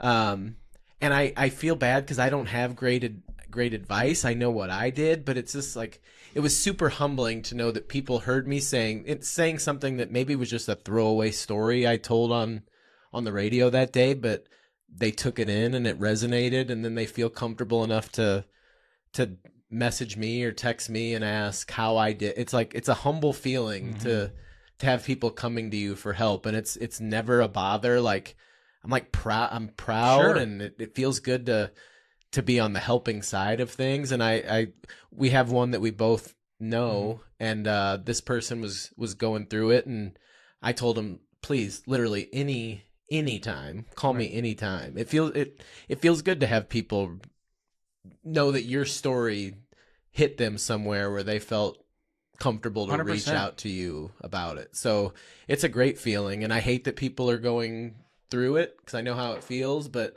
selfishly it's a good feeling. It feels like a feather in your cap that people feel like they can come to you and ask for advice or help. Even if I don't have great advice, I'll always listen. It's service work, and it's in all the programs. So many people will come through here, and the first question is, how do I get into this field? Because they want to give back, they want to be a resource. It takes all of us. I mean, you just being available for someone to send a DM to makes that person not feel alone for that fucking 1 second or 2 minutes or 10 minutes that you guys go on. And you don't need the perfect advice. You need to be able to listen and share your story, because they're at that point searching. Yeah, I think. And you don't have to be an expert to be empathetic. No, that's perfect. Yeah, right. You don't. You certainly do not. And you know how it feels like at the bottom, and you are an example of, because so many people think there's no joy in life without the drug they're using that's masking the hard feelings. They think that if they stop drinking, they'll never be able to golf again, they'll never be able to barbecue again, and they'll be able to go to Mexico again. And that's fucking bullshit. And you're here living proof of it. Yeah. Not just because you say it, it's because you've done it. Yeah. You did it. You've gone to Mexico. You're going to, where did I ask you if you had something going on? You said, I'll be in Boston. Yeah. I'm leaving for Boston on Wednesday, going to a Sox game up at Fenway. All by your loansome. Are you going somewhere? You got, I'm meeting somebody there. Okay. All right. We'll have to have you back on. Meeting somebody there. Good to know. Okay. So you're going by yourself. Yeah, I'm traveling alone. Which is nice. What are you seeing if you want somebody to travel? You look. No, I need to travel alone on this one. Okay, got it. Good to know. But to the whole point is you have found probably the most joy in your life without alcohol in it. Yeah, and it's no bullshit. Like, honestly, ages 35 to 39 have maybe been the happiest Really? and most productive years of my life. And I don't want to shit on the time I was married, because there was good times. Sure. But just in terms of overall wellness, overall happiness, I'm happy with where I'm at with my career, which I never really was when I was in education. My relationship with my family and my close friends, I have like an extremely small circle, but everybody in that circle, I could call at 2 a.m. and they'd be there for me, and vice versa. Mm-hmm. I'm as fulfilled at 39 as I ever was in the days where I was seeing how much Don Julio I could put in my system. I was going to ask what your flavor of tequila Well, I'm a cheapskate, so it was never actually Don Julio. I think it was... Just called it, I think it was... in fact, I have, and it's still on my... I got a little buffet thing in my dining room. For entertainment. What's that? For guests? Yeah. Yeah, sure. But the 2/3 empty bottle of Margaritaville tequila, shout out Jimmy Buffett, I keep it there. Okay. I keep it there as kind of just a reminder, because that's the bottle I poured from the last day that I ever had a drink. On that Sunday. Mm-hmm. And it sits there on that. Good for you. It sits there, and if I ever had a guest that wanted to have a drink, I'd probably say, well, let me drive you to Schnucks and I'll get you a new one, because I kind of like that. I saw how much, because I think it was a full bottle that day. No, keep that. I want to keep it, because it's just a reminder of where I was. And I don't recommend this for everybody, Jacob. But I share I have a bottle of VO. It was what kept me from drinking it was my dad's last bottle of VO. Seagram's VO was our Canadian house whiskey that we would have. It wasn't my last, but it was his. And that, even through where I would walk to the liquor store to get a refill of rich and rare rock gut fucking whiskey before I like broke into that. Mm-hmm. So I still have that. It's in our liquor cabinet. It's not to be served. I'll have that till the day I die. But that is symbolic. So yeah. I would, I can see you not pouring that. But yeah, margarita, it was never the good stuff. It was because I was going to go through it in a day or two. Sure. So I will say that I do, I don't know if advocate's it's probably the wrong word. I do swear by tequila having the biggest delta from rot gut to top shelf sipper. Like no other liquor has like the shit that's so bad that you have to lick salt off a titty or shoot, off a man. You'd do it off of anybody if it was bad enough tequila versus what you could sip like a Don Julio. It's always a Cabo Wabo guy. Well, you know what I mean? That was even, you could sip it. You didn't need to, like when you took a shot, you thought you were just drinking gasoline. Yeah. You know what I mean? Yeah, some of that good stuff, you can take it without even There's a big, rinsing. there's not, I think the shittiest bourbon and the best bourbon, the bourbon snobs will argue, but the shittiest bourbon's not going to make you instantly fucking puke if you don't suck on fruit. You know what I mean? Like, you know what else I learned after... Does anybody agree with me, or am I just talking shit? No, I agree. Thanks. Like Four Roses. Is that what it's called? The bourbon? There's a Four Roses bourbon. Yeah, that's not that expensive, but it's still good. Sorry, I'm not an alcoholic. Four Roses is going to sponsor the podcast. But another thing I learned throughout this is, I would go to a Mexican restaurant, whether it was by myself or with my ex, and we would sit there and pound margaritas and eat, and we'd get the bill, and it's $60, $70 or whatever. Not drinking alcohol, surprisingly way cheaper. Way cheaper. Turns out. You can go to a Mexican restaurant and leave for about $12, $15. Yeah. And if you go where the chips and salsa are free. Yeah, exactly. And I honestly wonder, I could probably figure out a ballpark if I did the math, but I wonder how much money I've saved myself not going through multiple bottles of tequila a week for almost 4 years.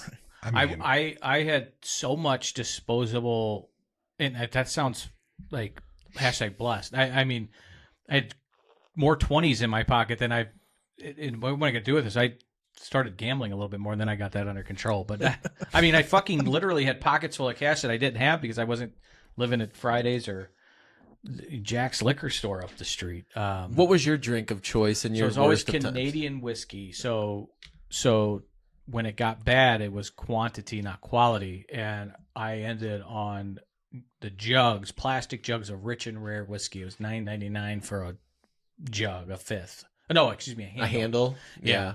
And the guy got pissed when I got sober because he was like, "You don't have one more drink." I'm sorry, I was doing an Indian accent. I should have done that. It's whatever. Yeah, Ashley would be mad at me for that. I don't miss the margaritas or the tequila at all, but I feel like espresso martinis have kind of come out in We'll serve in those culture. when you and Iggy and Ashley, she likes an espresso. And I see those now, and I'm like, man, that sounds fucking Where good. was that? Can I get a virgin espresso martini? Yeah, it's called coffee. You dumb fuck. Yeah, we'll pour it in a glass. I always had a thing of Rumplemans in my freezer too. Ooh. And you can start a car with Rumplemans. Yeah, that's never how I had that. brush my teeth in the morning. Don't start, you'll end up here. You ever had Everclear? I'm sure. Yeah. I have the best man in my wedding, and I was the best man in his. Still can't grow hair on one patch of his arm from a flaming shot of Everclear that went awry when we were freshmen in high school. When I was in high school, my best friend and I were really close with this male teacher. Not that kind of close. Okay. Right. No, we were going. Not that kind of close. We need to get Get Alex. drinking now. Yeah, Yeah, get Alex in here. But he told us when we graduated he would buy us a bottle of Everclear because he wanted us to Good teacher. experience. Yeah, great teacher. yeah. He wanted us to experience soaking cherries in Everclear for a while and He then was eating the grooming cherries. You know, I don't think it. I think he actually was removed from education after we graduated for other things. Got it. Okay. But he bought us a fifth of Everclear and a couple jars of cherries. And I went to SEMO. My buddy went to Mizzou. And we each let them soak over the summer. And then sometime earlier on in our freshman year, we busted that out. And trying to eat a cherry that had soaked in Everclear, my throat did not want to let that. It just wouldn't let it go down. I don't know how people drink Your that body stuff. was saying no. Oh, God. That made me funny. gag. I had a teacher that his wife contacted me, not in a weird way, to buy weed in high school. I had a male teacher try to fuck me when I was in sixth grade. Oh, Jesus. He ended up killing himself at Targrove Park. Yeah, he was trying to fuck me, a bunch of the twins, a couple other kids. Yeah, his computer teacher, of course, right? You just said that's so dark. You want to play Oregon Trail? Trying to buy weed. Yeah, my teacher tried to fuck me too. I'm like, that teacher didn't try Fuck to this do guy. that to me. Chris. Lucky he's dead. We hear the stories like when they come out in the news of teachers across the country, but how often do you think that's happening where we don't hear about it? Oh, all the so, time. so much. Yeah. And then Yeah. you hear about it's happening 10 times more than Right. you're hearing. Yeah. So. As a father and 11-year-old, I don't know. Charlie, like, we'll pull up next to a white van, and he'll roll down the window and be like, "I don't want any of your candy." The fucking painter, Charlie. Shut the fuck. Stop. And there's such a double standard too, because like you know you'll see a news story nowadays where a female teacher will have been sleeping with male students, Right. and you know maybe it's just locker room talk, but you see that, you know, where was that teacher when I was in school? Yeah. Whereas if it's a male teacher that's fucking it's female, fucking- Throw him students- in gin pop. Yep. Right. Yeah. I better not. Yeah. Pacey banged his teacher in Dawson's Creek. He That's did. right. So there is some. I better not touch this one. Fantasy, like the. Keep the hot going. tea- yeah, Keep I going. better shut the fuck up. There is a double standard, KG. To your point, there's a double standard. So, golf tournament end of May. The dotem. Are you gonna be there? I hope to. Whenever these boys seem to go on remote broadcast, Uh-oh. they seem to leave KG behind to run the board from the studio. How do we? I wonder. Can I throw some sponsorship dollars around? 'Cause Well, I thought about just telling them, because if I'm in a foursome or if I'm playing, you know, then they're gonna have to find somebody else. So I don't know. I would love to be out there. I'm grateful to be a part of that show. I know where I'm at on the totem pole.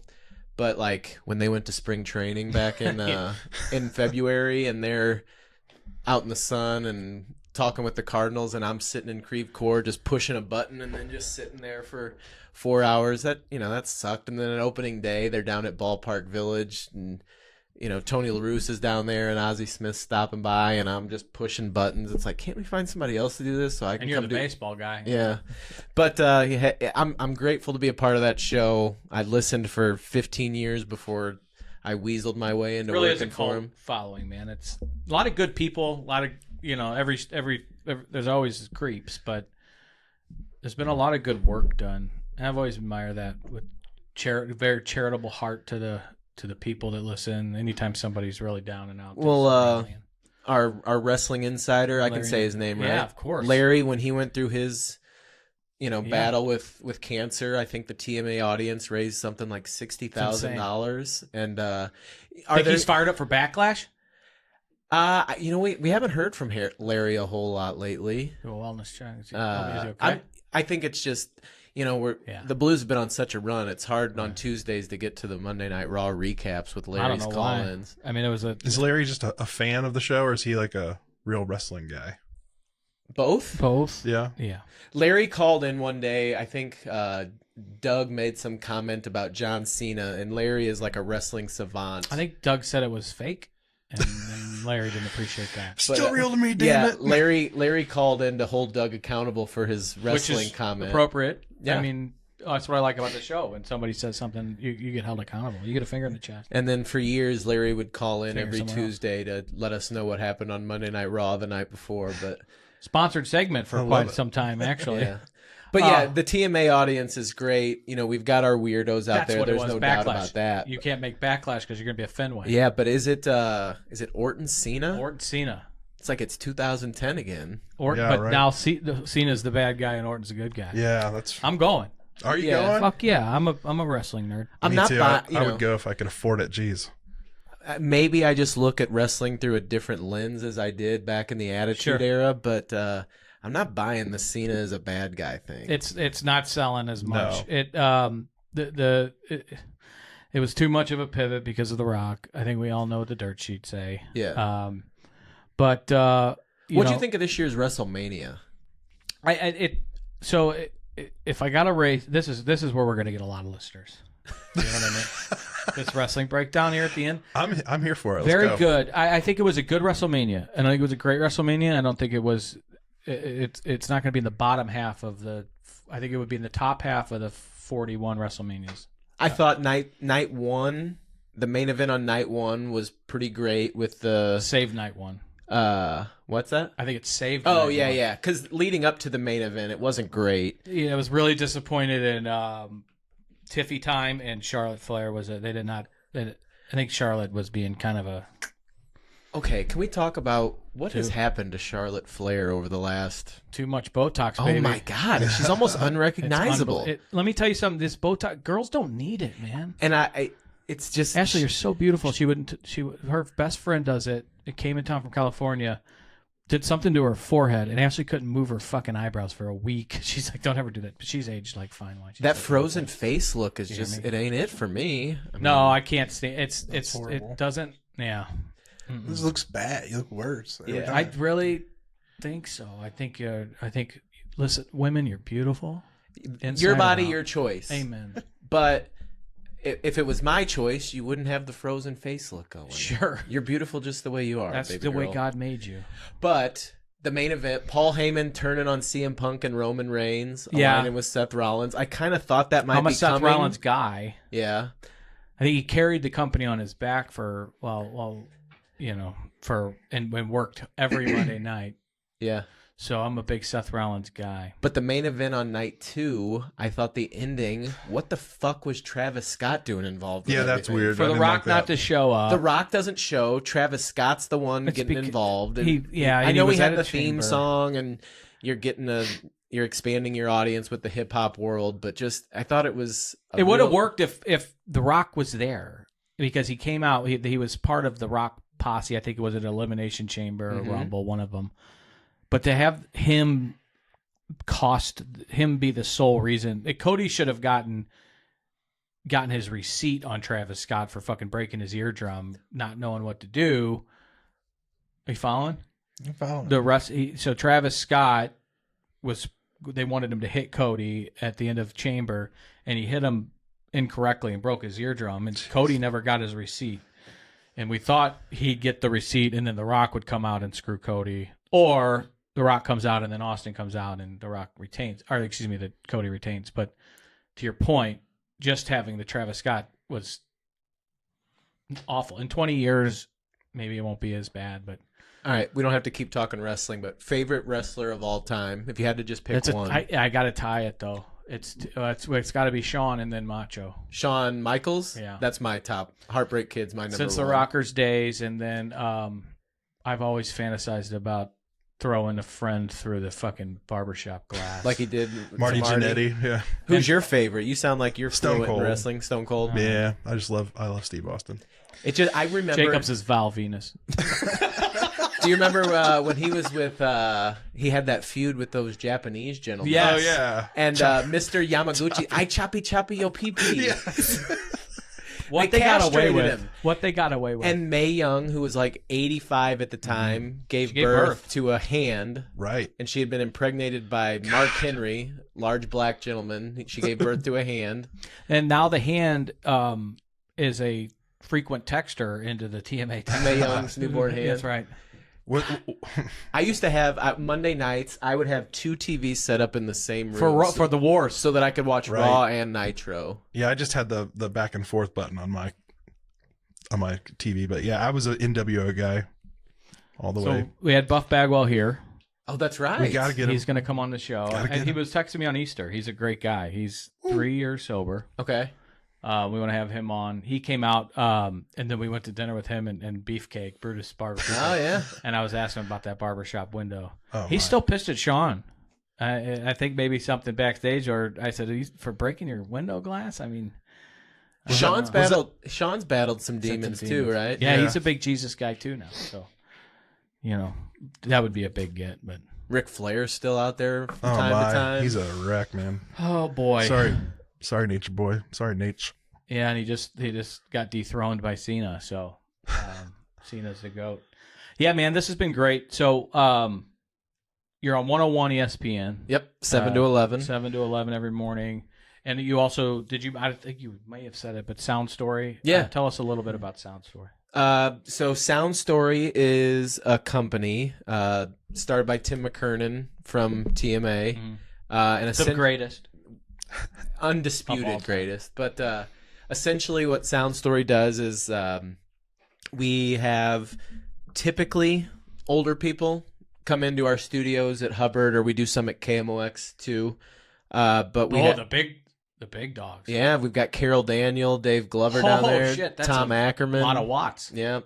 Dave So, Glover. think of maybe your grandmother or your grandfather coming in, sitting down with one of our professional interviewers that's been doing it for a long time, and we allow them to tell their life story in like a podcast style interview. And it's really just a free flowing conversation. You know who's great at them is Doug. Doug I is bet. phenomenal at these. What a cool concept. I've always really enjoyed. In fact, the first time I wanted to sponsor TMA, I was asking Tim, just being naive to anything, is there any way we could do anything with SoundStory? Because the concept tugs at my heart. I used to get annoyed when my grandpa would go on and on about some of the stories he'd tell me, and now I do fucking anything to go back and hear one more. Yeah, and now Yeah. in the digital age, like, we record these, and then I do the editing. We edit it down, and families will end up with a video and audio version of an hour-long conversation of their loved one talking about what their life was like growing up, how they met their loved one, their wedding day, what having kids and grandkids meant to them.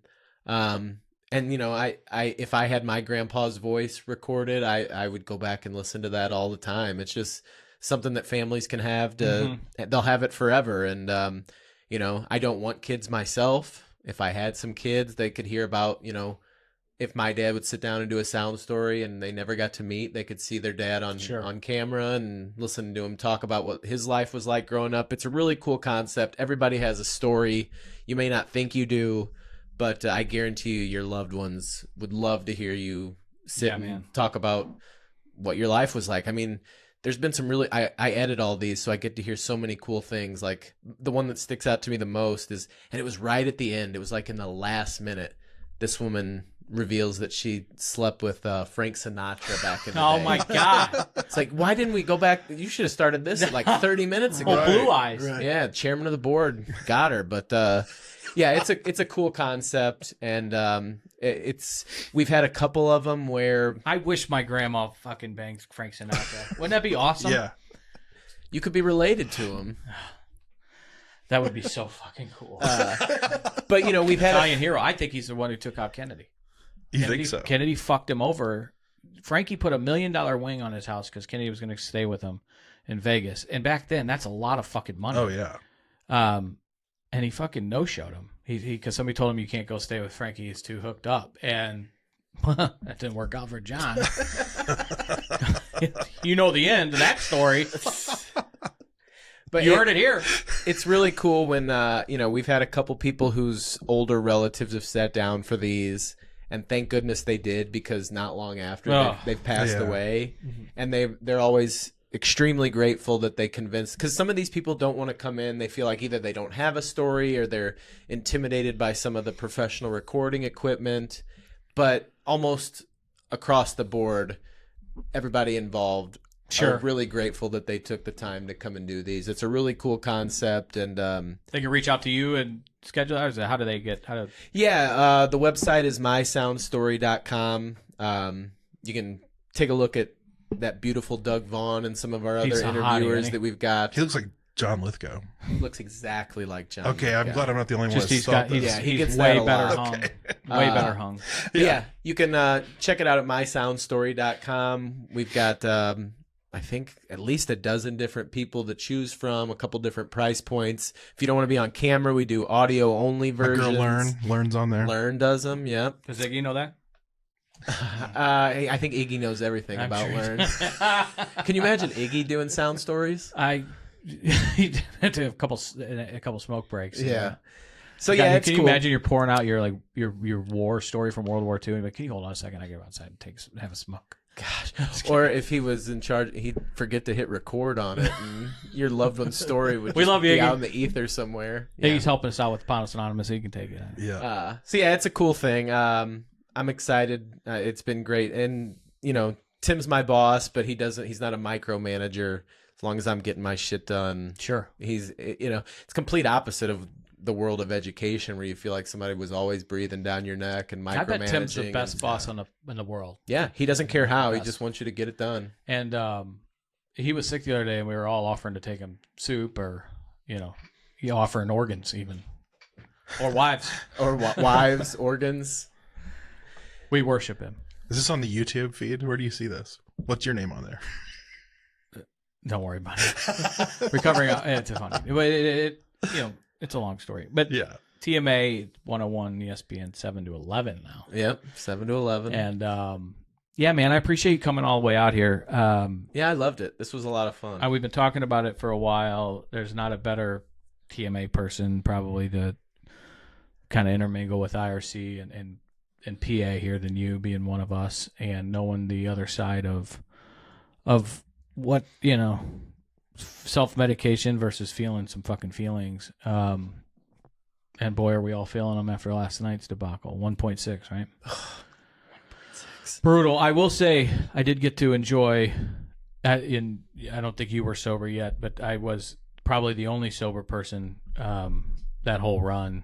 Yeah, no, that was at the end of my I was still boozing it up for the cup run in 19. I would have not enjoyed it, remembered it. I probably would have died from it had I not been sober. So it was something else, and I kept telling people I thought this shit was going to get easier, these fucking playoff games after that, and it's gotten worse. Oh yeah, it's like we've gotten the this taste. year, so just like 2019. And those home games, like so you said, we're doing it again, right? Yeah. And you went to those home games. Those home games, that building was fucking electric. Game 3 was probably the coolest sporting environment I've ever been to. Rocking. The first 5 minutes of that game was unlike anything I've ever seen. I've been to some cool Cardinal games, some cool Mizzou moments. The first 5 minutes of Game 3 was phenomenal. So many people have not connected to each other that I've spoken to that's the common theme.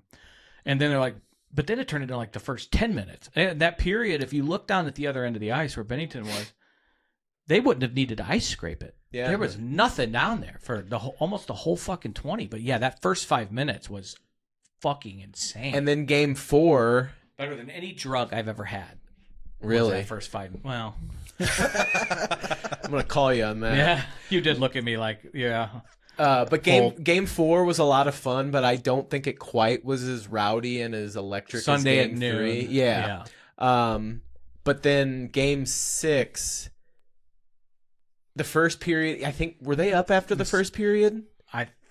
We tied it late. I think we tied it late. Mm-hmm. But the second was when we barraged. The first half of the second period, I remember thinking that the ice seemed tilted in Winnipeg's favor.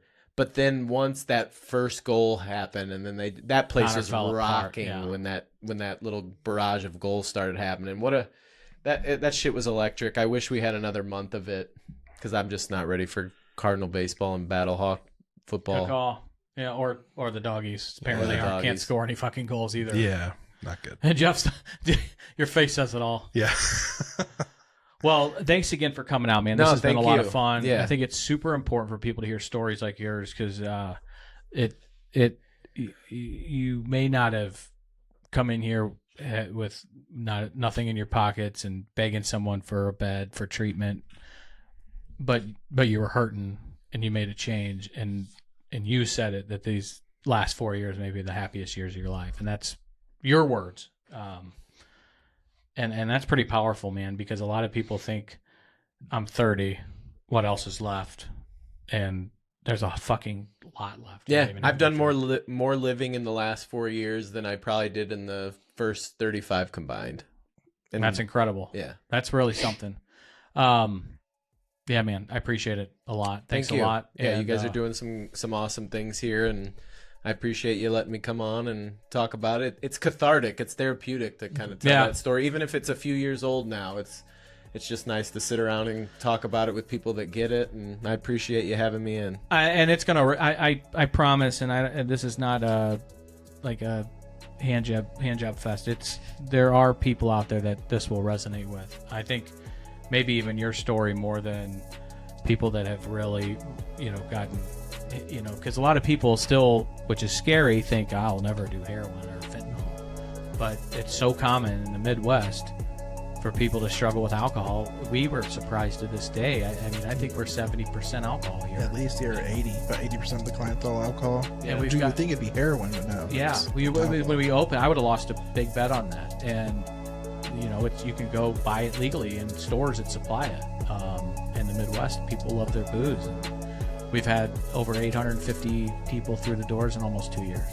More than that. Yeah, I mean, and it's mostly alcohol. That's surprising, but not when you think about it. Yeah. So I really appreciate it. You're going to help somebody, and I love that people are reaching out to you, and I know the feeling of what it does for you. Yeah, and I think that's so important too, is to people that feel like they are battling this alone. That's just got to be like an empty, terrible feeling. So, I take pride in being somebody that people can call and ask for help or advice, and I think that's if I have any advice for anybody that's feeling low or going through some stuff, is don't feel like you got to go through it alone. If you don't have friends or family that you're comfortable with, you've got places like this that you can reach out to, and there's resources out there, because none of us should have to battle some of these things alone. So reach out, get a support system, use it, stick to it. Yeah. Thanks, KG. Thank you, buddy. That's the best way to land the plane. Let us pray.